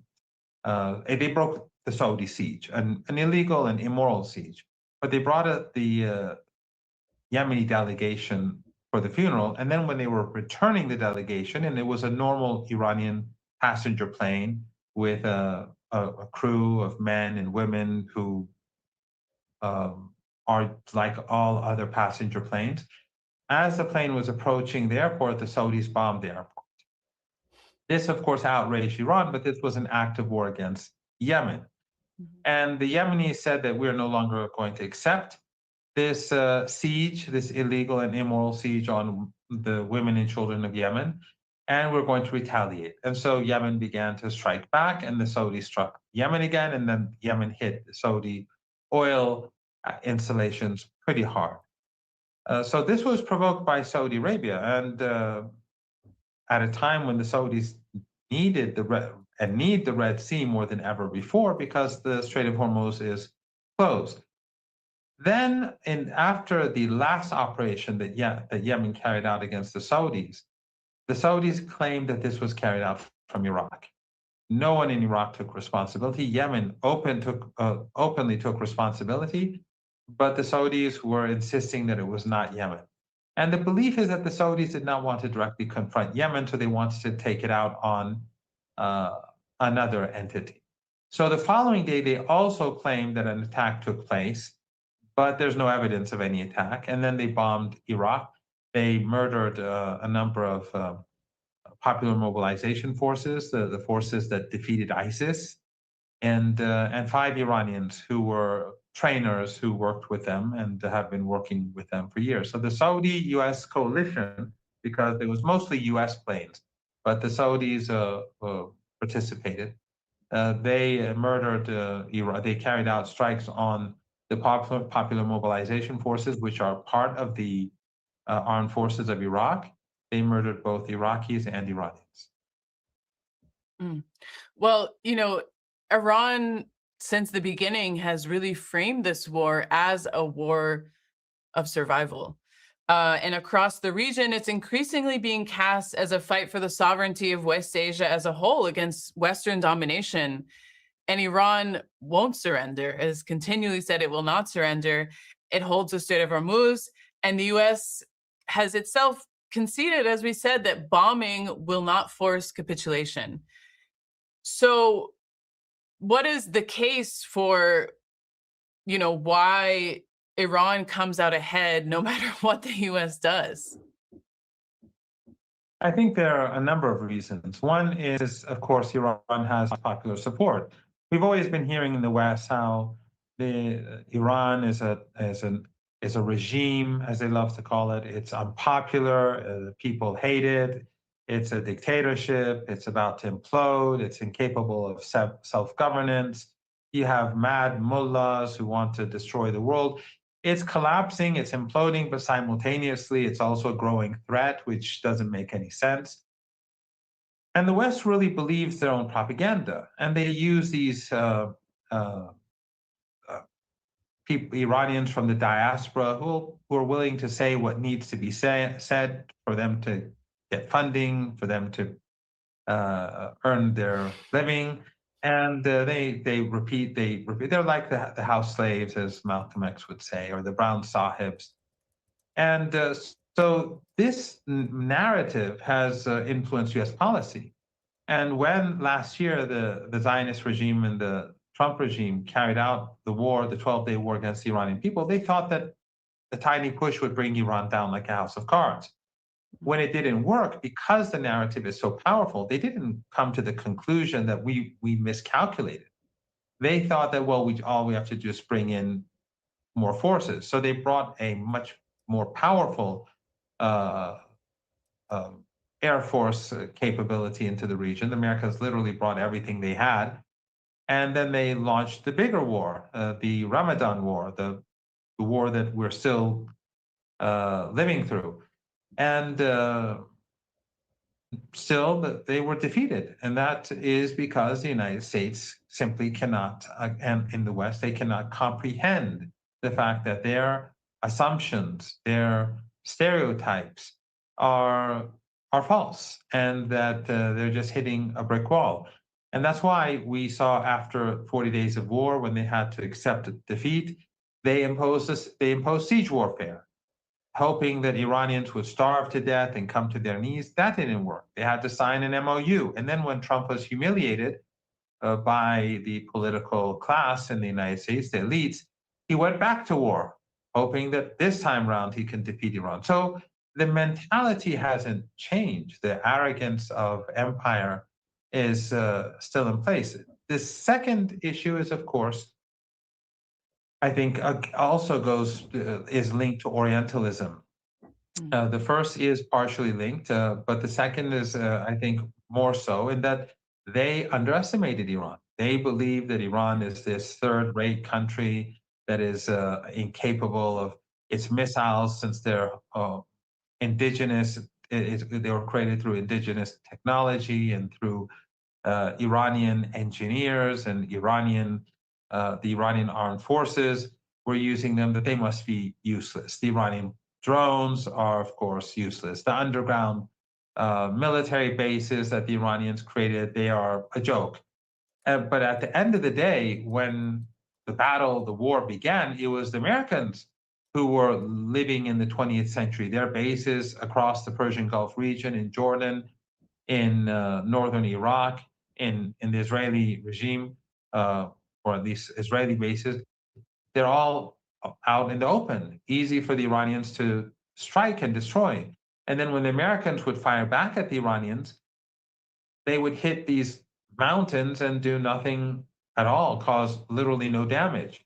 So after 40 days of war, we saw that the Iranians were capable of destroying key US assets across the region, whereas the Americans were mostly hitting the decoys that the Iranians would plant here and there. And rarely they would be able to bomb some assets that were being used but Iran's the bulk of its assets are always kept underground. That's why when the Americans say that they destroyed Iranian storages of missiles and storages of Iranian drones, they're always making it up. They're fabricating, because all the storages are under mountains. So the sophistication of the Iranian military doctrine, which was far more sophisticated than the US military doctrine, was something that they could not comprehend, that they could not accept. And I think a combination of these two is what led to their defeat. That is such a diplomatic way of saying that racists can be very stupid. But the point is a good one. I want to ask you before we let you go here. I want to ask you about the way this war is expanding and the cards that Iran has left to play, because the map of this war we see keeps widening: Iran, Iraq, the Gulf, Jordan, now Yemen. Ukraine. So I'm curious what you think. Yeah, well, I was getting to that. Oh. I was working up to Ukraine, Zoe. I'm sorry. That was the crescendo. I climbed the escalation ladder, much like Trump. Well, so yes, that's what I was getting to. I wanted to ask about what cards Iran still has that we haven't seen it play. And that brings me to Ukraine, because there's been reporting from the New York Times that Iran at one point considered retaliating against Ukraine after Ukraine hit Iranian ships. It's, of course, a single source report and unconfirmed, but if there's anything to it, what would that calculation be about, do you think? And does it tell us anything about how Iran is thinking about the wider board if the U.S. and its allies continue to escalate? Well, first, I'd like to get to the region, and that is to point out that one other narrative in the West about Iran is Iran and its proxies. And basically, they deny Hezbollah, Ansarullah in Yemen, or the Houthis, as they like to call them in the West, and the Iraqi resistance, as they call them, proxies. Whereas they have agency, they have their own worldview, and that is why on the battlefield they're so effective. If they were simply proxies or mercenaries, at the end of the day, the Americans have much greater firepower. They have more money. They have the Arab family dictatorships in the Persian Gulf with all the oil and gas wealth that could defeat them. But they can't defeat them because these people are highly motivated and because these people have popular support.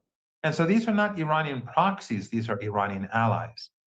And that is there's a huge difference. That means that Yemen, Iraq, Hezbollah, and the broader resistance in Lebanon, and of course in Palestine, but these primarily these are forces that the Americans simply cannot defeat. And the Americans have already fought against Iran; they've been defeated, and alongside the Israelis, the Americans waged a war against Yemen; they failed, and now you have Yemen and Iran simultaneously actively working to push back against their adversaries. And now the Saudis have, of course, created huge outrage and anger in Iraq. And these are all countries that have large populations. So the Saudis, if they want to build up a coalition, unless they want to bring in mercenaries from Pakistan or from Sudan or somewhere else, which will not be motivated, they have to pick from Qatar with a population of 350,000 and the Emirates with a population of 1.1 million. They don't have the numbers. And in Saudi Arabia, I don't think a lot of people are willing to die for a country that's named after a family. So, and especially if the fact is, I mean, it's clear that these countries are all deserts. So they're highly vulnerable. If the Yemeni resistance, if the Iraqi resistance, they retaliate by striking their oil and gas installations or their electrical power plants, these countries collapse. And of course, the same is true with Iran. The Iranians have warned them, in fact, on multiple occasions that if the United States goes after Iranian critical infrastructure, since these countries are assisting the United States in aggression, Iran will strike back at their critical infrastructure. And that would lead to the collapse of these regimes because they're deserts. They have nothing. You know this region. And so Saudi Arabia, which failed in its genocidal war against Yemen, is not really in a position to win this war. Neither is Trump. But we are where we are, and as you both implied, the war is growing. We're seeing escalation and expansion at the same time.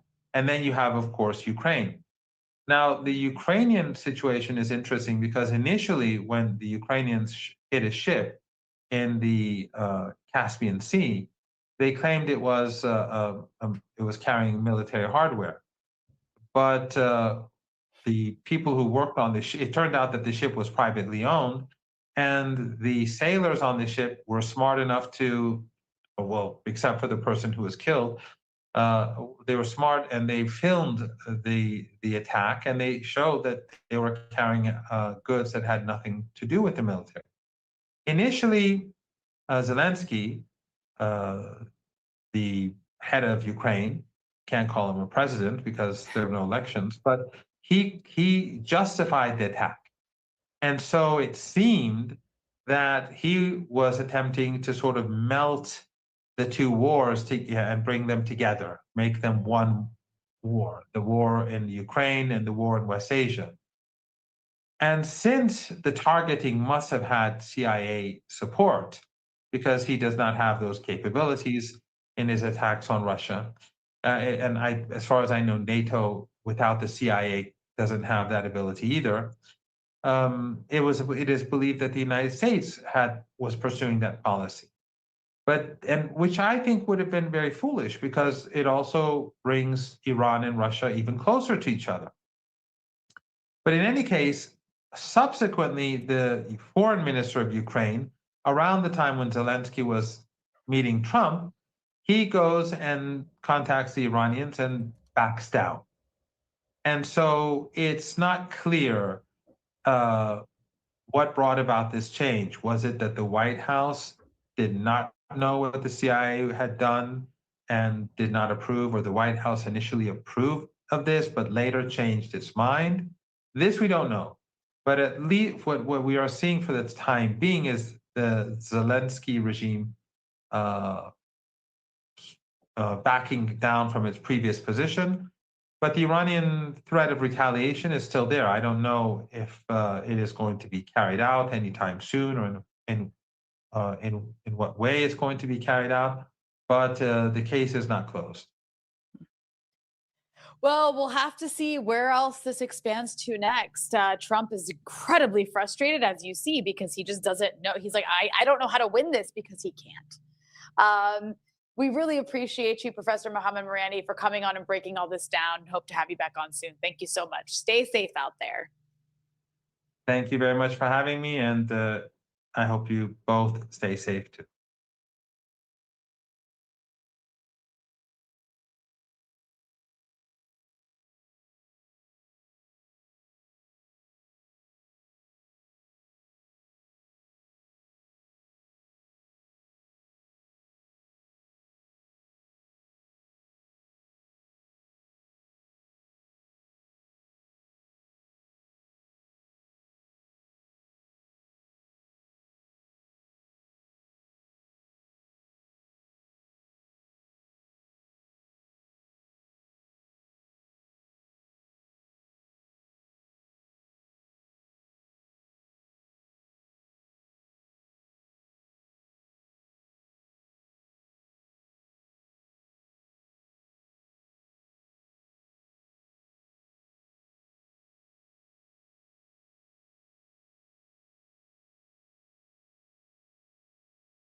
we should do next.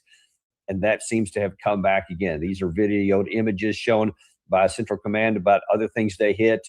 I didn't even know there was any more boats left to blow up, but I guess there was, and who knows, there's some holes in the ground. Why not blow those up too, I guess? Some trucks sitting on the side of the road. That's just what we do. We're looking for targets to hit because President Trump wants to show how tough we are. And this was incredibly predictable. We showed you yesterday, President Trump said we were going to hit the F and S out of them.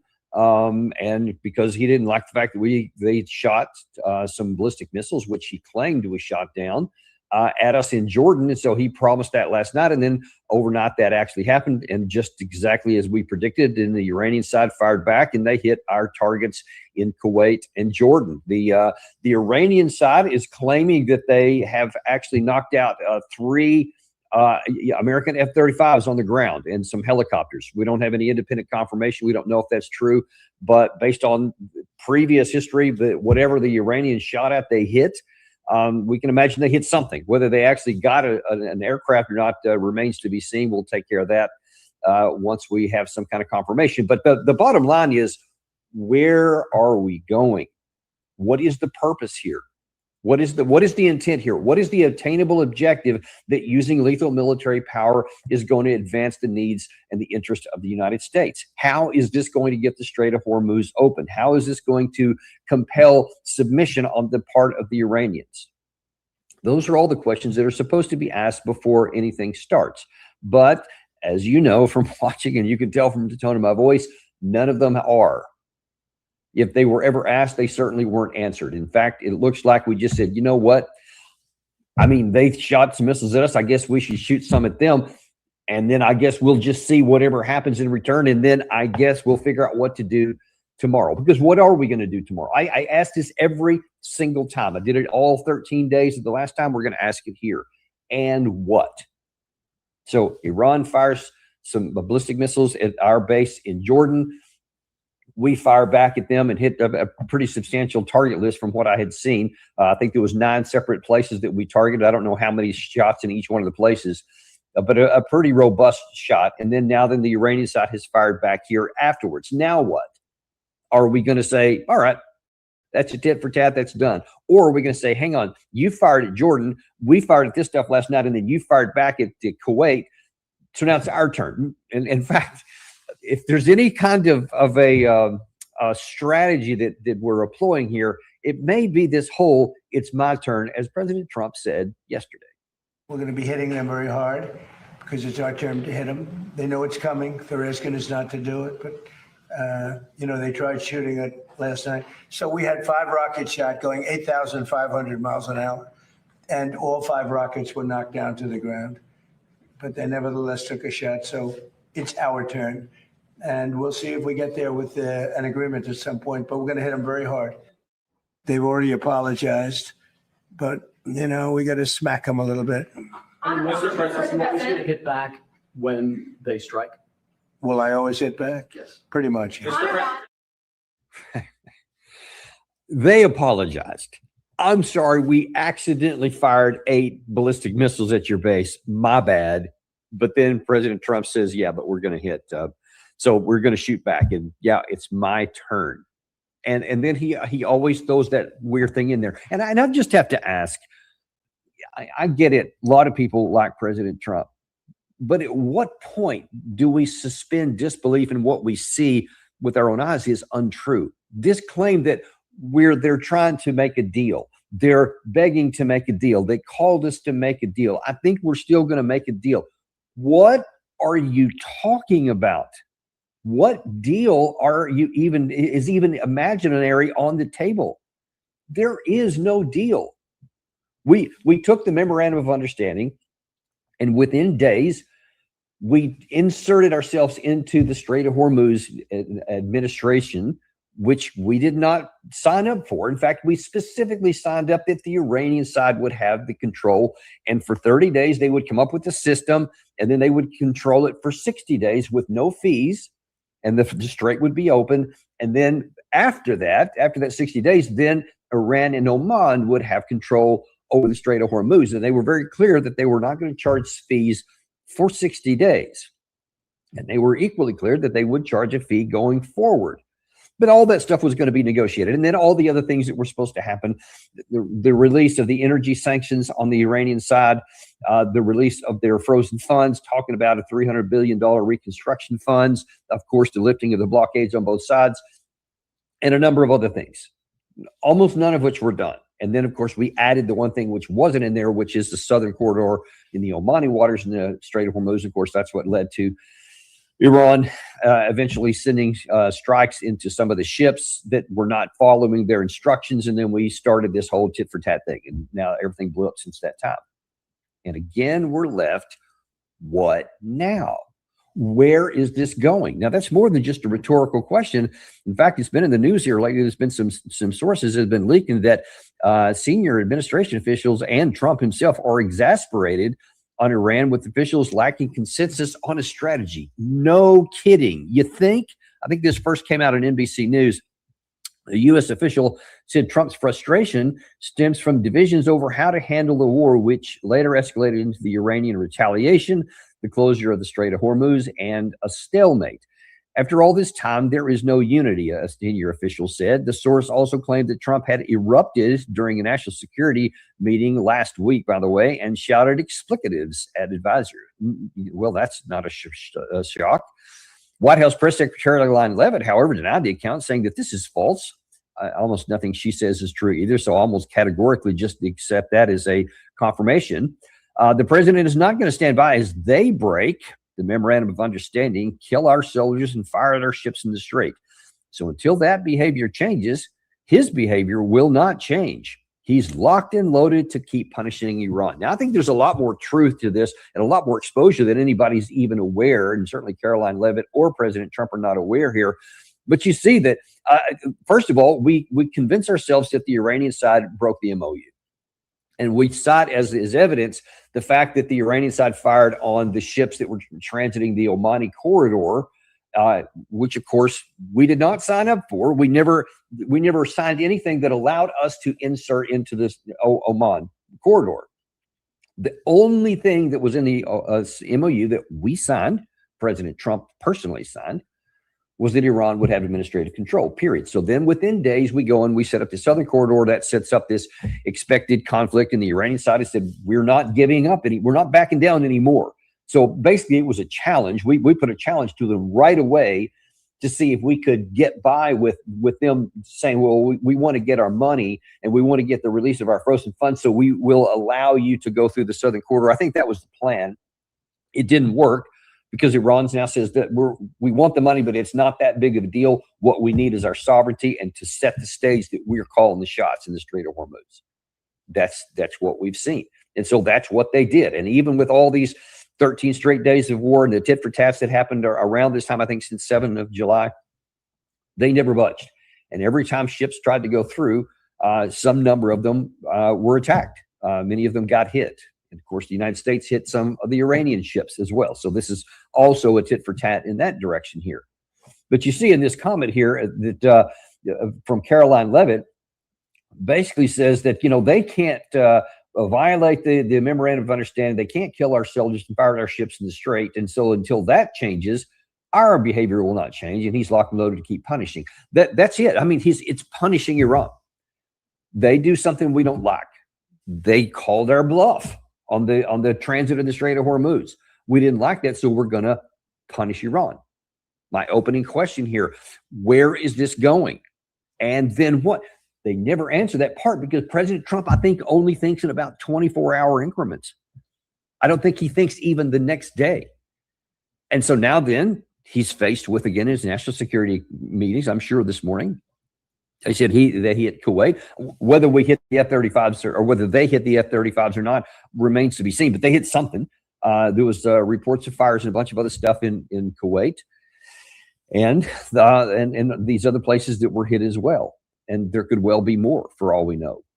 Very oftentimes, Iran will space out their attacks. It remains to be seen. But the bottom line is, now it's back in President Trump's court again. What is he going to do? What's the plan? Well, if he's not thinking any more than 24 hours, at least some in the administration seem to be. This says in the Washington Examiner here that apparently Admiral Cooper, the commander of Central Command, is advocating something new. Well, it's not really something new, but it's something bigger and different than the 13-day strikes that we tried that accomplished literally nothing. And I'm sorry, let me repeat it and reiterate this here. This is from the Institute for the Study of War. And they pointed out that the 13 days of strikes, including the long-term, you'd see the strikes that we had done during that 13-day failed to meaningfully affect the Iranian regime's willingness to pursue and secure its strategic objectives, including long-term control over the Strait of Hormuz. The U.S. struck 1,000 targets between those 13 days in the first phase over the 13,000 strikes, and it didn't change anything. Okay, so that's what happened the first time. And now Admiral Cooper has this brilliant idea, this new idea. Let's try it again. And now, I don't know, maybe instead of 13 days, we'll go 14 days this time. And so he's saying, hey, how about we step up our air attacks to completely diminish Iran's missile capabilities, according to the outlet, called the go big approach, he said. So it would minimize the U.S.'s use of defensive munitions since there would be less incoming fire from Iran. At the same time, NBC News is reporting that Trump is exasperated that his senior advisors can't agree on a strategy. Okay, let's just stop right there. Hang on. We're at, 149 days since this war started? And today you're trying to figure out what is the strategy? Are you serious? Look at that again. Trump is exasperated because his senior advisors can't agree on a strategy, and that he even erupted a top national security advisor. Whatever, who cares about the erupting part? We can't agree. His advisors can't agree on a strategy. Okay, it's the president of the United States is the one that has the command and control. He is the commander in chief. He sets the strategy. Now, he can ask for advisors. He can ask for advice. Get a range of options. That's normal. That's appropriate. It's necessary. But he's the one that sets the strategy. And for the commander in chief, don't miss this, man. Don't miss this. At the 149 day, we're closing to whatever it is, nearly 6 months of this war. And now you're still looking for a strategy. Now, I mean, that was inherited what I said at the beginning. We always don't have the answer to, and then what? Because we haven't saw any. Caroline Levitt inadvertently leaked that to herself, exposed it. He's going to punish them. As long as they do that, we'll do this. No sense so that they will, on the other side, XYZ, in order to cause the enemy to 1, 2, 3, whatever. There is none. And so now, here, let's go back to what Admiral Cooper's idea is here. One official told the NBC News that we had a series of tactical victories, but are facing a strategic defeat without a clear policy guidance or a decision about where this is going. And therein, you have the crux of the problem. President Trump doesn't know where he's going to go. He's got advice that are given things, or advisors that are given advice all over the map. None of it has worked.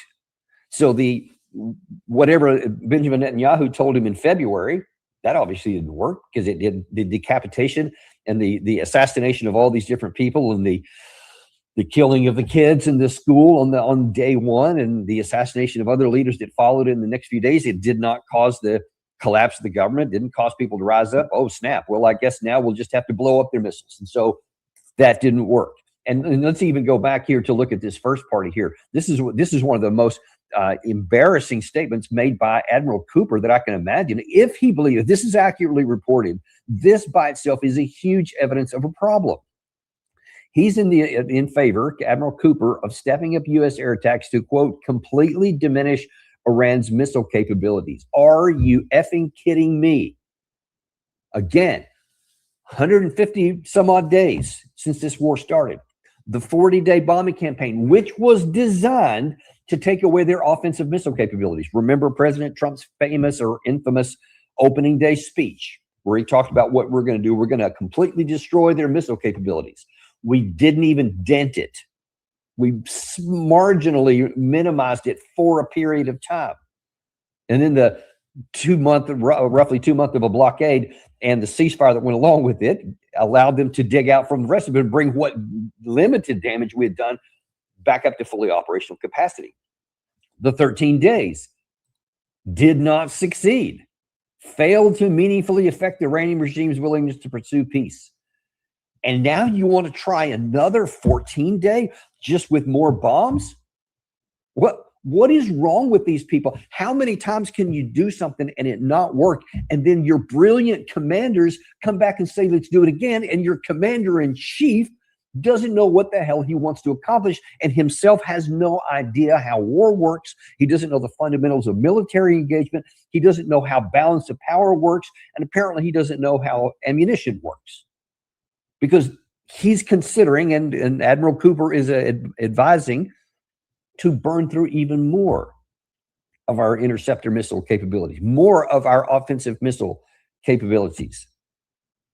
And somehow he thinks that's going to have a deal. I mean, just the actual language used in here to completely diminish Iran's missile capabilities.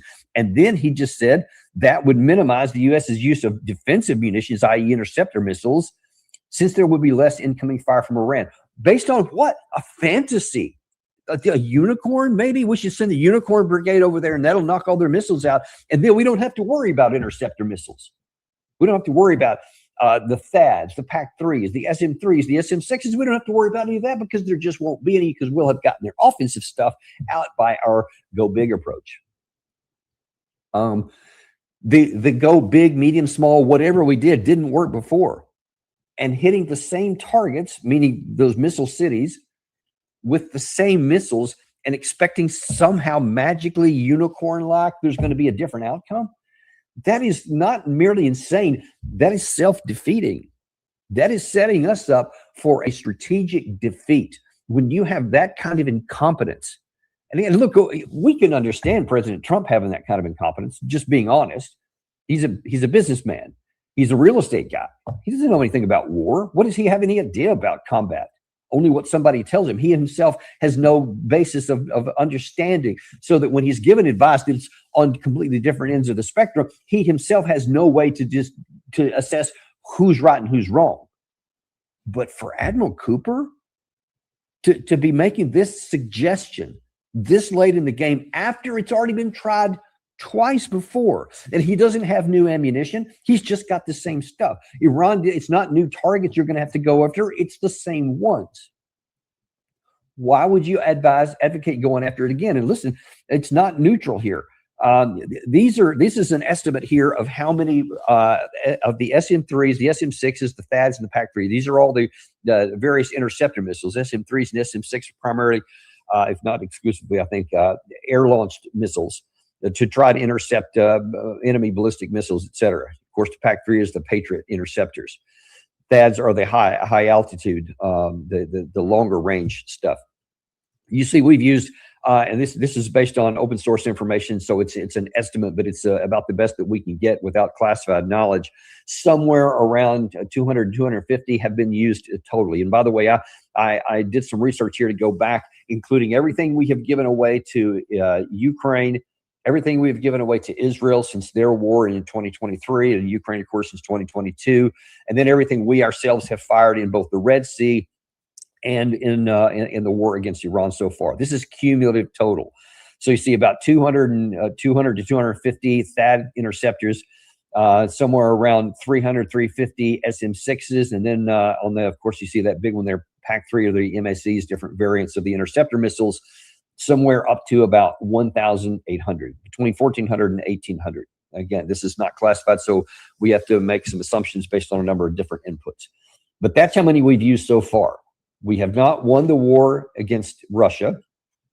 And you see now Zelensky's begging, pleading for more because it's not working. We did not help. Israel was not able to even defeat Hamas, much less Hezbollah, much less the Houthis, much less Iran.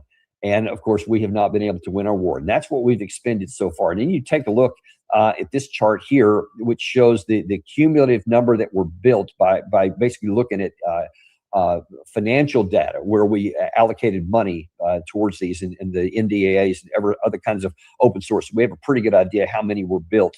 We'll just even go with the highest estimates of each one of those. The THAADs, 580, PAC-3, about 5,000, SM-3s, 550, SM-6s, about 1,200.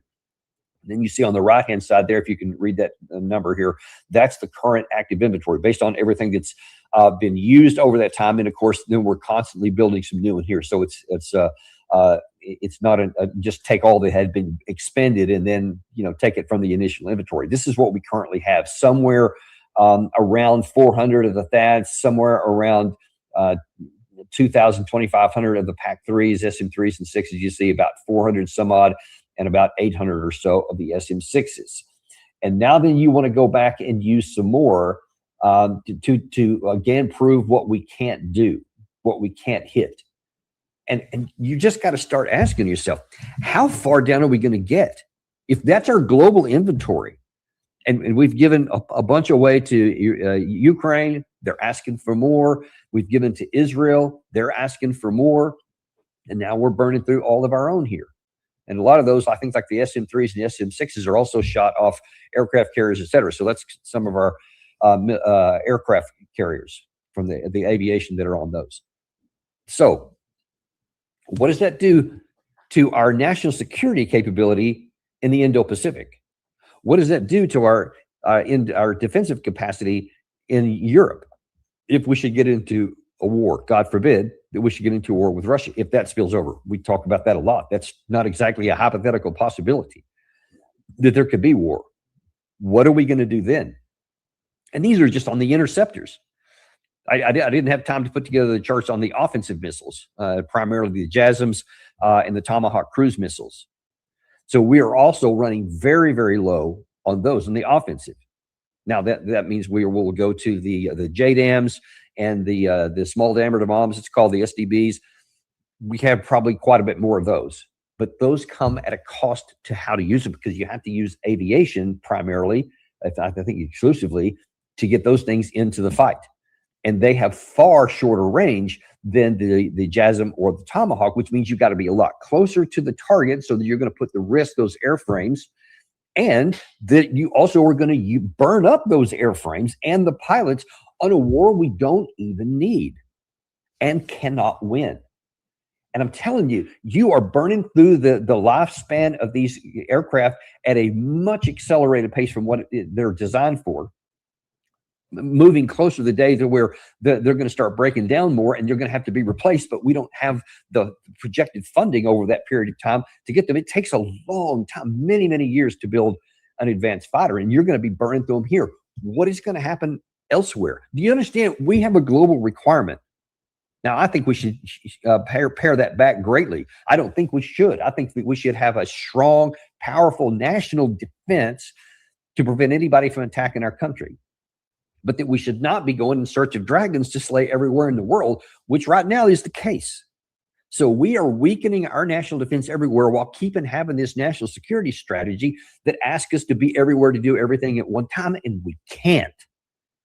And you're seeing it graphically right there before you. I mean, you're looking at how many missiles we have, how many missiles we've expended, what's left. There's just not a good path here.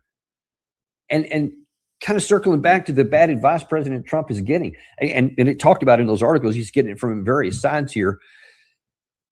Man, this is for me anyway, this is really tough to hear. Let me show you General Keith Kellogg, who's going to make his advice known on vision, which of course, in another world, you may think, well, this is just some talking head giving his opinion. But in this world, that's what President Trump listens to a lot, especially this head. You have to do something that takes something of value to these guys. They don't care about the bombing because they don't care about their people. And they've reached a point where, of course, they're going to absorb the punishment. I don't think you can ever win a war simply by bombing them back into the Stone Age. It's going to take something that the Romans learned years ago, that sooner or later you have to put soldiers in the mud to do something. That does not mean you invade Iran, but there are strategic targets on the Gulf, in the Gulf, that you can take. Okay, yeah, let's go Roman on them. I mean, let's just go Roman mud and all that kind of stuff. And okay, to put this in scale, you see Iraq on the left side there. I mean, we talked this before, but when you can look at it graphically, you see that how many troops it took us. I think it was like 150,000, maybe it was 300,000 total in the 2003 Iraq War, over basically driving over a parking lot because there was no terrain, there was nothing involved. It was nice and easy. We could roll up from Kuwait.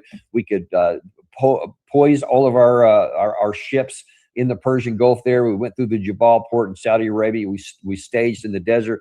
Then we went rolling up there, nice and easy.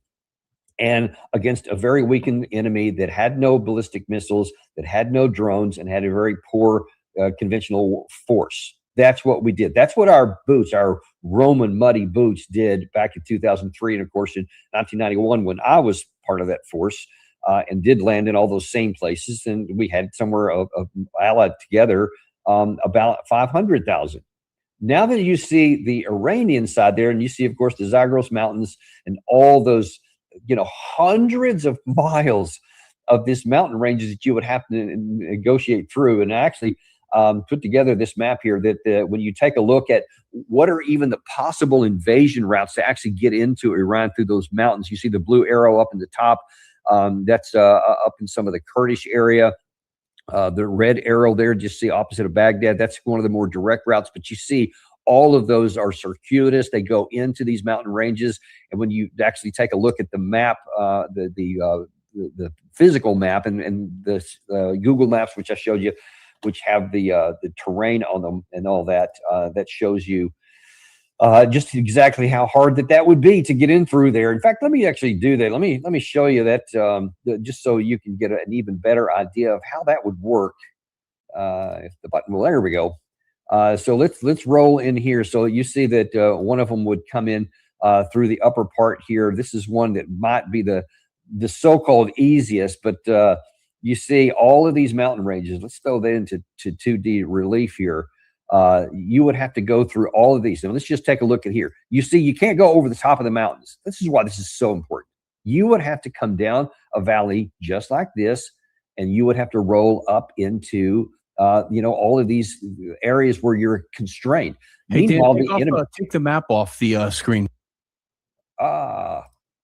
Thank you for pointing that out, Gary. I did not realize I hit that broad button. Okay, so let's go back to this because again, you can see that this is the terrain. This is where that map showed you where you would have to come in, and you see you're going to be constrained in these areas where you have to go down into the valleys. You can't go up on the side of a mountain. I mean, these things are huge. You see the roads that are down here. You'd have to stay road bound, and you'd have to come on this. Well, the enemy has got the chance to get on all the high ground here, and they'd be able to just take pop shots at you. And then you look and you go further, and you see there's all kinds of place for ambushes. They can put mines on the road. All that. Just imagine, and because I have been in situations like this, to where you're coming down a road like this.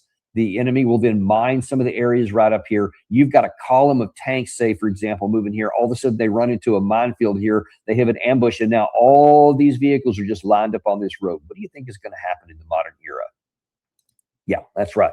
They're going to be hit with drones. They're going to be hit with artillery. They're going to be hit with short, medium, and long-range missiles from all over the place, and there's going to be nothing you can do. That's what this is. That's what this would be. So if you talk about doing a Romans, yeah, that ain't going to work, General. So if that's the case there, then okay, if it's not going to be, you're not going to bomb them back into the Stone Age, which is interesting because when President Trump said he was going to literally verbatim bomb them into the Stone Age, I didn't hear General Kellogg come on Fox News right after that and say, well, you can't do that, Mr. President. That's not going to work. In fact, as I recall, and I don't have a specific soundbite in mind, but I'm pretty sure he was always enthusiastically behind everything President Trump said. I don't think he disputed that then, but I don't know. Now, finally, belatedly, he's coming to understand that. And so I've just showed you that if you came in with a big army, you're just going to be suicidal. We would absolutely be just picked apart as we went through there. We would never make it to the objective. We would just sacrifice our force and just destroy our own army by putting it into the teeth of something where all the advantages go to the defensive side. That's what would happen if you went full Roman muddy boots and all that. Well, the anchor on the Fox News that was interviewing him actually did pick up on that. So your credit goes there. And she asked, now, hang on, are you talking about an invading army? But without boots on the ground. I want to clarify your statement. Without boots on the ground. When I mean boots on the ground, this is like a major invasion, sort of like we did with Iraq during the first Gulf War. It was a major invasion. It doesn't mean that. You can do specific strategic targets and take things that are value to the Iranians that they cannot live without. I mean, there's been talk all along in the media about Karg Island. That's 90% of their economy. You could take that. It's an island 16 miles offshore. You have the military assets to do something like that, and you take it and you hold it. And you say, if you're really serious about ending this thing, then let's talk about, we'll give you Karg Island back, or we'll keep it forever. Okay. Wow. That's nearly as bad. Now I just showed you graphically why you can't invade. You would literally be just sacrificing your army. I mean, they would be piecemeal, destroyed. All the advantages would go to the other side. No matter how well we're trained, you can't get in that restrictive terrain. So he says, I got it. You know what? We're not talking about that kind of Roman stuff. We're talking about just going into Karg Island. So let's take a look at that one, because when you took a look at the map of this one here, I've showed you this before. It's the Persian Gulf, of course. It's the Strait of Hormuz, and then Karg Island is right up here. Okay, so let's see. Let's take a look at this island here. Now, one of the things you can tell, I think from this direction, let me see if we can pop that also into 3D. You can see there's not a lot of terrain here. This is not mountainous area. This is just some little hills and some like some of the high areas where some of these oil tankers are. But pretty much it's kind of flat. It's out in the open. You don't have any place to hide. You don't have any place that you can defend against from incoming fire. And then when you take a look at it, Ben, back in the location, you again see how close this is to the Iranian coastline. And it's all right there. It's nice and easy for them. I mean, this is an artillery range. Let's see, what is the range of that? From Karg Island to the land here, it's about 34 kilometers. And there's a number of artillery pieces that you could put all up in here in areas where you could have some concealment and cover that they could hit. And we're just talking standard artillery. That's not even talking about the drones, about the missiles that could come from all time, the speedboats, some of the underwater missiles that they have, what they called underwater missiles like torpedoes, apparently some more modern stuff. I mean, they could absolutely just rain hellfire down on this. And what is that going to do for you? Look, if you were trying to hold hostage their as he said, 90% of their economy, it's not 90% of their economy. And they're, as Professor Miranda yesterday graphically showed you on a map, we also, I believe, showed yesterday, that there are all these different countries in the north, in the Caspian Sea, and all these long land borders in Pakistan. There's like 8 different routes there. There's, of course, Afghanistan and several other places. Lots of land boundary, lots of places where they could do. So just losing that is not going to take all their money out. I mean, most of their economy is domestically produced. So if you just wanted to take it and, quote, hold it hostage, I mean, you could just destroy it. You could just send some missiles down and knock out all that infrastructure on there, and that's it. It's off the table. Iran's not going to have it. You don't have to have troops go on there. What is that? See, this is what just drives me crazy. I mean, first it's Admiral Cooper who's recommended doing the same thing. It's already twice failed, and now here's General Kellogg suggesting a smaller version of a boots on the ground situation, which has no value. I mean, aside from how easy it would be for the Iranians to just sit there, it's like literally like shooting fish in a barrel. It's about as easy as it could be. You have a fixed location here. There's hardly any overhead cover. We wouldn't have had a chance to build underground defensive bunkers or field works like the Ukrainians, for example, have in their fortress cities. All those things, like the Russians did in 2023 when they had all their defensive lines set up. You know, they had time to come in with fortifications and engineering works and dig all kinds of fortified areas. We wouldn't have that opportunity. We would just be getting off helicopters, or if some miracle a boat was able to actually get there, and then you got nothing. You got a shovel. So you would have the literal worst conditions imaginable. If I showed you on the first map how the terrain with the Zagros Mountains actually provide profound defensive strengths, this one is the opposite. It has almost no defensive strengths and gives all the advantages to the attacking force, which ironically in this case would be the Iranians. This is the advice that's being given our commander-in-chief, who himself has no independent ability to assess what's good and what's not, because he doesn't have the knowledge of somebody who's even minimally been in the military. That's where we are right now. So I am gravely concerned because unlike, it just bears one last look here, where Admiral Cooper somehow thinks that he can step up air attacks and then diminish Iran's missile capability so we don't need our defensive missiles. I mean, you're going to use up what little of our offensive long-range strike that we have to fail to diminish their capacity, and then you're going to find out how much we do need those defensive missiles, which we know are not anywhere near as effective as what people have said, even with them. Now, imagine if we strip ourselves of the offensive capacity and we also then burn through an ineffective, but at least minimal defensive shield as well, and then we got nothing. That is why I'm telling you there is a genuine risk of a military outright defeat, because wars right now are fought with missiles, missile defense, and drones.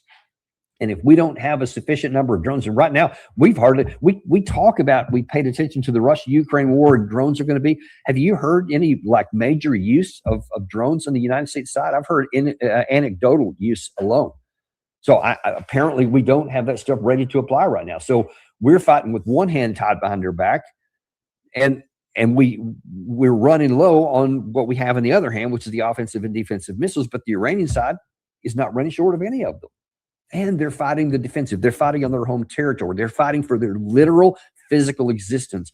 And there's no price they won't pay. All of that together shows you it is insane to continue this war. President Trump needs to just do the walkaway plan. Every day we delay makes it harder and more difficult to cover over, even to pretend, but it's nevertheless still absolutely necessary to not do the walkaway plan and do any version of what Caroline Leavitt said. We're going to keep punishing them as long as they do this. We're going to do that. As long as we do this tit for tat, as long as we go for another 2-week heavy bombing campaign, all you're going to do is prove what I've been telling you since before the war started.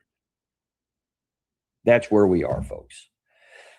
We'll wait and see how this is going to work out. And I didn't even talk to you about the energy situation that's going on, about the fertilizers, the heliums, the aluminum, all the things that are needed for economic output all over the place, the damage already done to a number of refinement capabilities, and the difficulty that's going to be to even get repaired, gas fields, oil fields, refinement capacity, et cetera. I mean, we've already built in medium-term cost to all of this as it is, even if we stop it tomorrow. But we haven't stopped it, and we're going to continue on. And the chances of President Trump, again, you saw Professor Morandi on our show yesterday said that if Trump strikes Pickaxe Mountain, which is one of the big targets the Israeli side was pushing for President Trump to strike, then that's going to be their trigger to hit all the other energy infrastructure in the region. And then you're talking the probability then of a depression, it becomes very real. And if you don't have an economy, folks, do you understand? All of your national security capacity is actually predicated on a strong economy. And if your economy starts to falter and you're running low on your military stuff as well, we are in a major, major world of hurt. Why should we risk any of this for a war we don't even need? That's the question that needs to be answered before any idea about strategy gets discussed. Well, that's where we'll leave it for right now. We are going to have Professor Ted Postal back, and he's going to give us some of his normal kind of his TED talk. That's coming up at 12 o'clock here in about 15 minutes. And then we're going to have Matt Bracken on the show for the first time. You haven't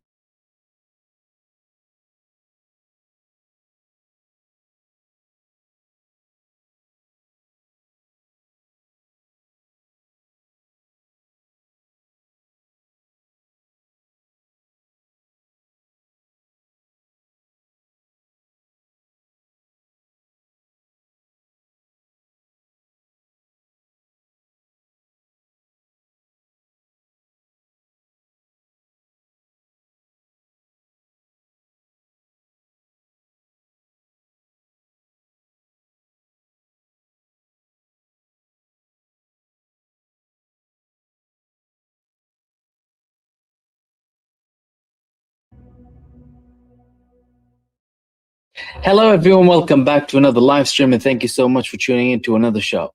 So Donald Trump responded to Iran. He said that they're going to have a beating.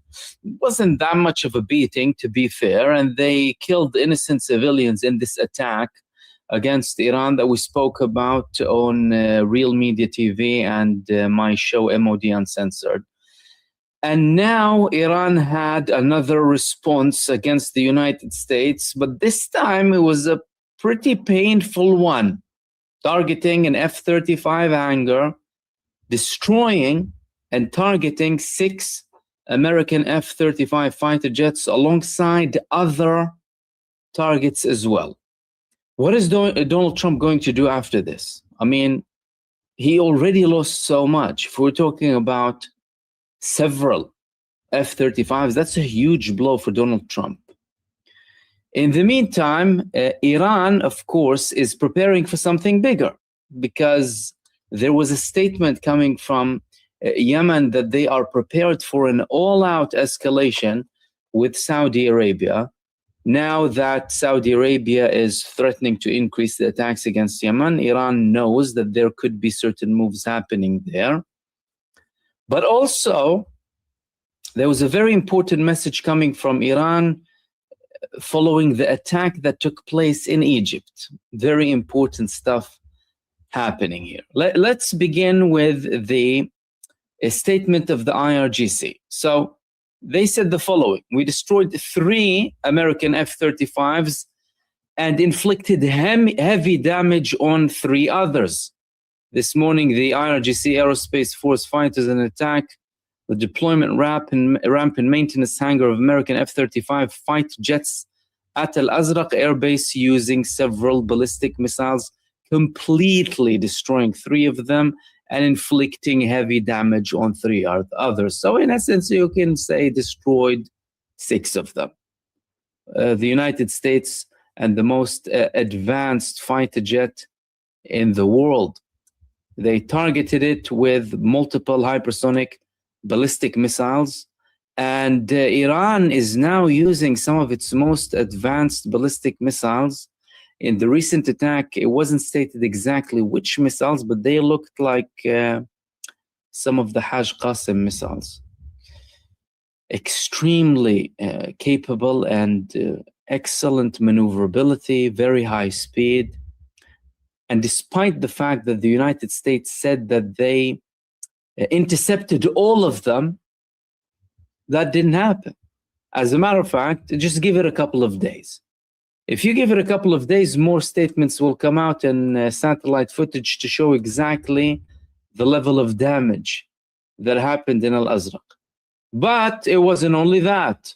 Now that the United States had this attack against Iran, Iran expanded the response, which is something that was expected. So what did they do?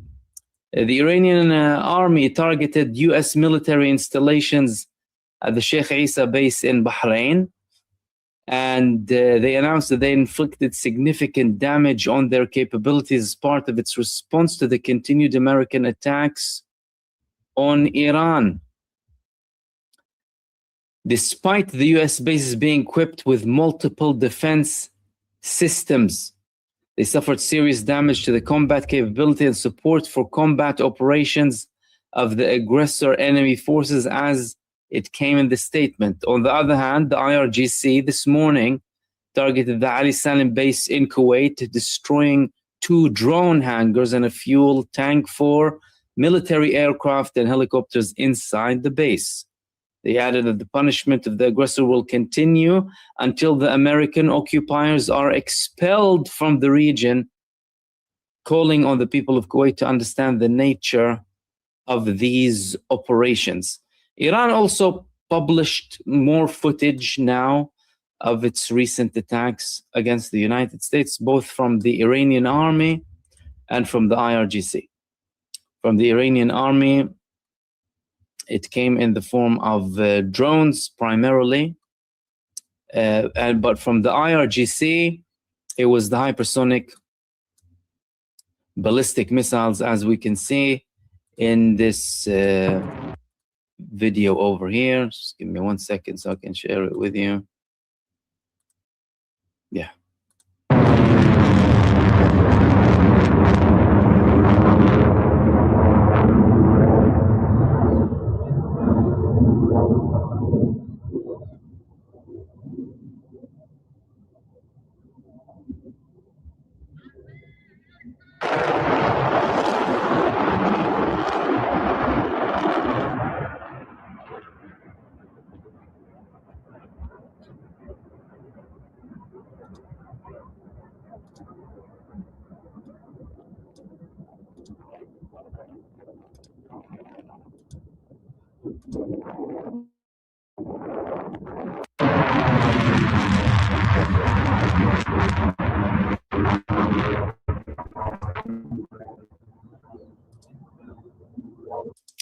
So these were the Iranian missiles launched at multiple targets in the region, again with the destruction of American F-35s and strategic assets that belong to the United States. And we can clearly see from the statement of the IRGC that they are intending to expel the United States from the region. And that could be the demand and the concession that the United States would have to do in any upcoming negotiations or deals that may take place. Of course, it was part of the framework. The MOU gave 60 days. Trump breached the MOU multiple times, then declared it dead, in essence, alongside multiple American figures, which means that's it. There's no longer an MOU. But Iran's demand now, because there are certain attempts happening to have a certain de-escalation, this time they might tell them, that's it, you're not going to be able to keep anything here. And that's why Iran is proactive now. Yesterday, we spoke about the strategic shift in Iran's operations, and now that they are attacking the US assets rather than waiting for the US to attack to have a response. So Iran is being more proactive now. And that further supports the notion that this might be a prerequisite to any deal.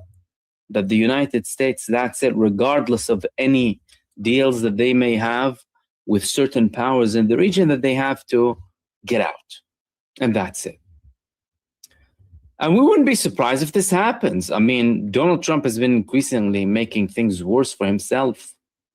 Iran told him, let's have an MOU, then we can have a deal. Let's speak about the Strait first, then we talk about and the de-escalation, confirming everything, and then we talk about the nuclear project. And you saw what Donald Trump did. He had an option. But now there's clearly an operation happening to create more problems. Now, yesterday we spoke about the attack that came against Egypt, or at least an LNG facility in Egypt, that no party claimed responsibility to. There was a very important post coming from the foreign minister of Iran, Abbas Araghchi, in that regard. Let's listen to what he had to say. He said, Egypt is an important friend and partner in the region, and its security is of utmost importance to us. We must all be vigilant against Israeli plots and false flag operations designed to undermine regional peace. The threat is clear, mutual, and fearful of Muslim solidarity. As a matter of fact, fearful of global solidarity now. But of course, Abbas Araghchi is talking about the Muslim world and the regional countries out of the situation that we're in at the moment. So, what are we understanding from this? That this was most likely a false flag attack. So that was a possibility. Because, and we discussed it in detail, that Egypt was out of the range, and Egypt didn't intercept any missiles, for example, coming from Yemen against Israel, unlike Jordan. They deny they keep everything on the low, but there's an Israeli interest to drag Egypt into this. And we also spoke about the bases of Israel, the secret bases of Israel in regional locations, like Iraq, the base that was exposed. This is only what we heard was exposed. The Zelensky regime cells that were conducting operations of sabotage against Iraqi sovereign facilities.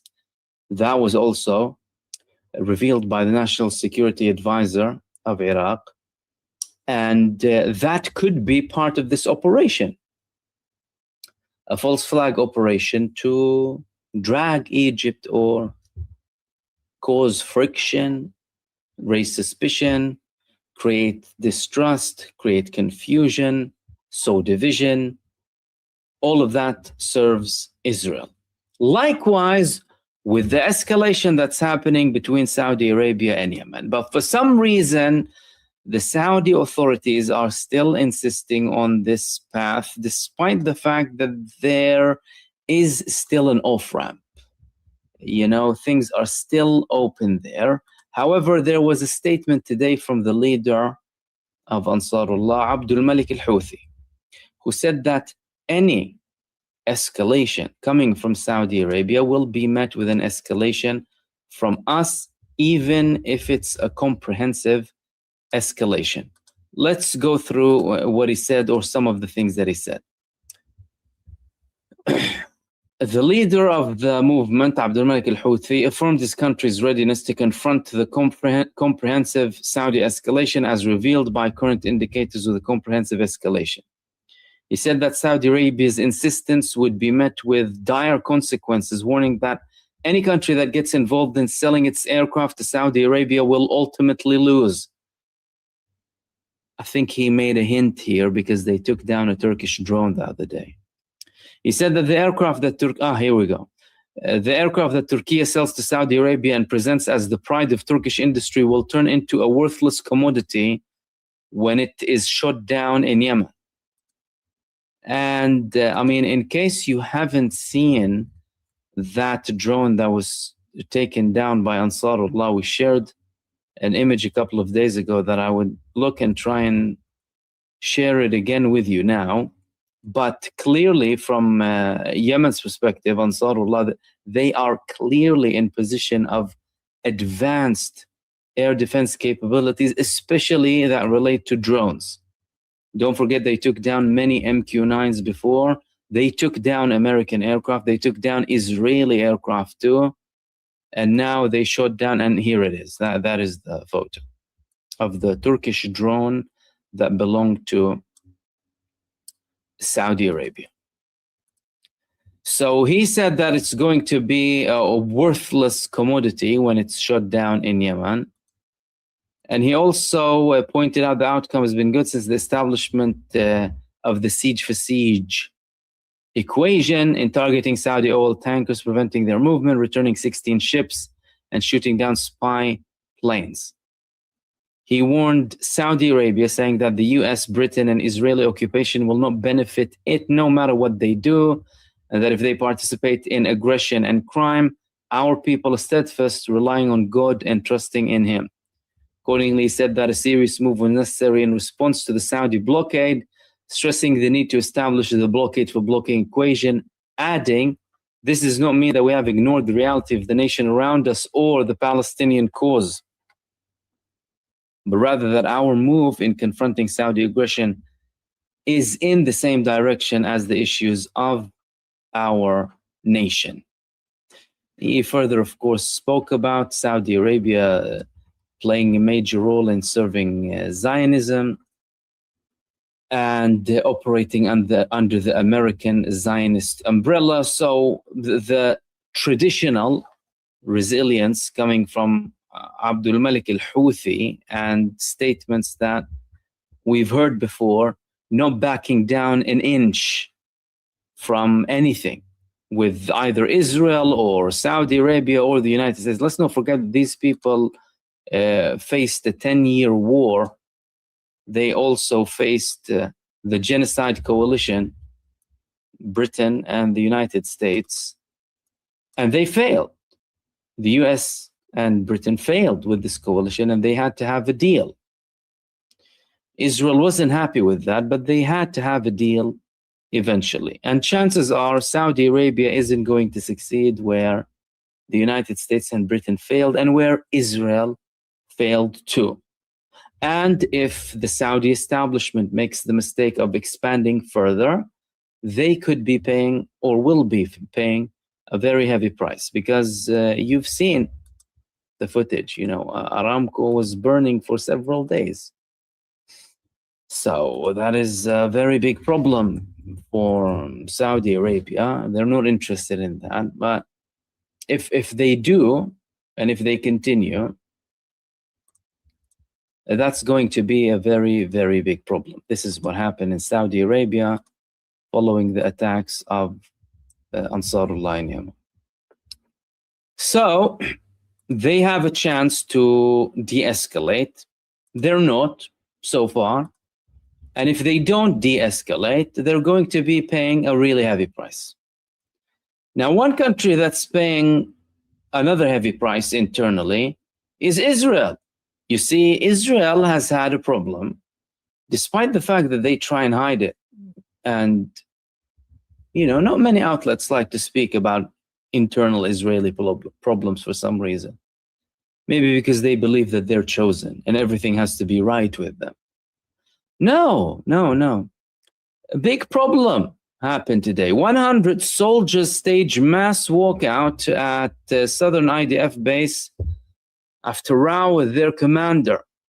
Official says that serious disciplinary incident unfolded after battalion commander destroyed decorative signs. Soldiers from Givati Battalion's Tsabar Brigade put up in Sde Teman. Sde Teman, that's where they rape and abuse Palestinians. Do you remember when they let a dog rape a Palestinian, and when they were raping them with objects and all sorts? And the Israeli rapist was celebrated in Israeli media, and the Israelis were cheering him and clapping for him for raping a Palestinian and protecting and defending him. That place. Now they're staging a mass walkout.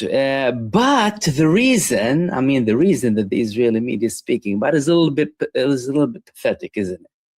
Oh, he took out a decoration or whatever. Really? What they're not telling you is they were supposed to be deployed to Gaza. Israel is still attacking in Gaza, and despite the recent statements that they're going to allow the transitional government/authority in, and some of the international forces, including Moroccan, Bosnian, Kazakhstan, I think too, bit by bit. Netanyahu was also, well, firstly, there's some of them are still on the ground, and he would either have to replace them. And we're not talking about a large-scale operation, although that can happen at any point in Gaza. Don't be surprised if that happens, just for the sake of Netanyahu. But we're talking about the minimal deployments that they want to keep the genocide functioning and ongoing in Gaza. They were supposed to go there, and they stage a mass walkout because they don't want to go. Why? Because, well, there's these people, he's been constantly extending their service. 2 female soldiers killed themselves the other day in one of the Israeli bases because they had mental health problems and the army forced them to stay there. Many of them kill themselves on a regular basis. They keep people with mental health problems, physical problems, whatever it is, just because there's shortage. And in the meantime, Netanyahu is giving exemption to his coalition for serving. That also makes the serving soldiers angry. So all of that led to more frustration. And they're storming out, literally, as you can see. They're storming out of the base, not listening to their commander, talk about the most disciplined army in the world, right? The most moral army in the world, and the most disciplined army in the world. If there is anyone that had a smithereen of morality in this army of terror, they would have left it a long time ago, at any cost. But that's one of those statements that Israel likes to regurgitate in its propaganda machine, you know, the most moral army in the world. Alongside, we have a right to defend ourselves, and we have a right to exist, and we have a right, and we have a right, and we're entitled to it. But now you can see them rebelling, right? That's literally internal rebellion. You don't refuse orders in the army. Everyone knows that. But they're doing it not for the sake of, you know, not killing innocent civilians. No, they enjoy that. It's a sadistic society. It's about not doing it because Netanyahu is giving exemption to someone else. And that is why Netanyahu is using the United States to have the operation against Iran. That's why they're trying to cause more problems and frictions regionally so that they may have countries participating in any sort of ludicrous adventure against Iran with a ground invasion, either on the borders or, for example, on one of the islands. And they would go in and fight Israel's war. That is the situation that we have here. So what's going to happen with the United States and Iran? That's the most pressing question. And of course, there was also an escalation in Lebanon today. Israel yesterday killed 7 innocent people in Gaza, including 2 children. Israel is still butchering infants in their sleep in Gaza, burning people alive. A child-killing entity. And they expanded the attacks in Lebanon. They claimed that there was a breach of the ceasefire from the Lebanese resistance. And now they're exploding historical locations under the pretext of, we have tunnels. We found tunnels under the ground, and now we're exploding them. But what's going to happen between the United States and Iran? Well, Trump now is in a very difficult position. Spoke about that in the earlier video. And he's finding it very problematic with the level of losses that he's suffering. CENTCOM is advising him against continuing the operation. Brad Cooper told him, don't do this, because the United States, you know what's happening with the United States? They are not getting any sort of instructions as to what the aim is from this operation. Oh, we're having a blockade. Okay, well, what is the end game here? Well, where do you want to go? At the end of the day, there has to be some sort of talk happening, some sort of diplomacy to reach a solution. But what Trump is hiding, of course, is the fact that the continuation of the military aggression is the aim on its own. Because without military aggression, there is no profiteering from the blood money lords of the MIC and anyone benefiting from this killing. Who's going to sell weapons? Who's going to develop new stuff? They need that ongoing. However, that's causing huge problems on the ground, because the more he continues, the weaker he gets, the weaker the American position is, the less leverage he has. And on the other hand, the stronger Iran gets, the more leverage Iran has, and the more concessions the United States would have to make if they want to reach a deal. So is it going to be a tit for tat? He has that option. He can go tit for tat with Iran for a week or two. But where do you want to reach after that tit for tat? Where are you taking us? You see, that's the problem that he's facing here. And he will probably have multiple attacks unless they would make a certain decision to have much larger attacks against Iran, have whatever they need. if they have any sort of plans for ground invasion, they would need to give that a bit of time so that they create more reasons, more hostile environment, more suspicion to have a ground operation that other countries would potentially volunteer in. As delusional as it may sound, but that's one thing that they're planning. And we're seeing how much Israel is struggling with that front. And Netanyahu's deadline for the elections is going to come soon. So that might be a period where he would want to take advantage of that situation and also participate. And these were the main things that I wanted to share with you in this live stream. As usual, I will be with you here and on Coffee. Follow me.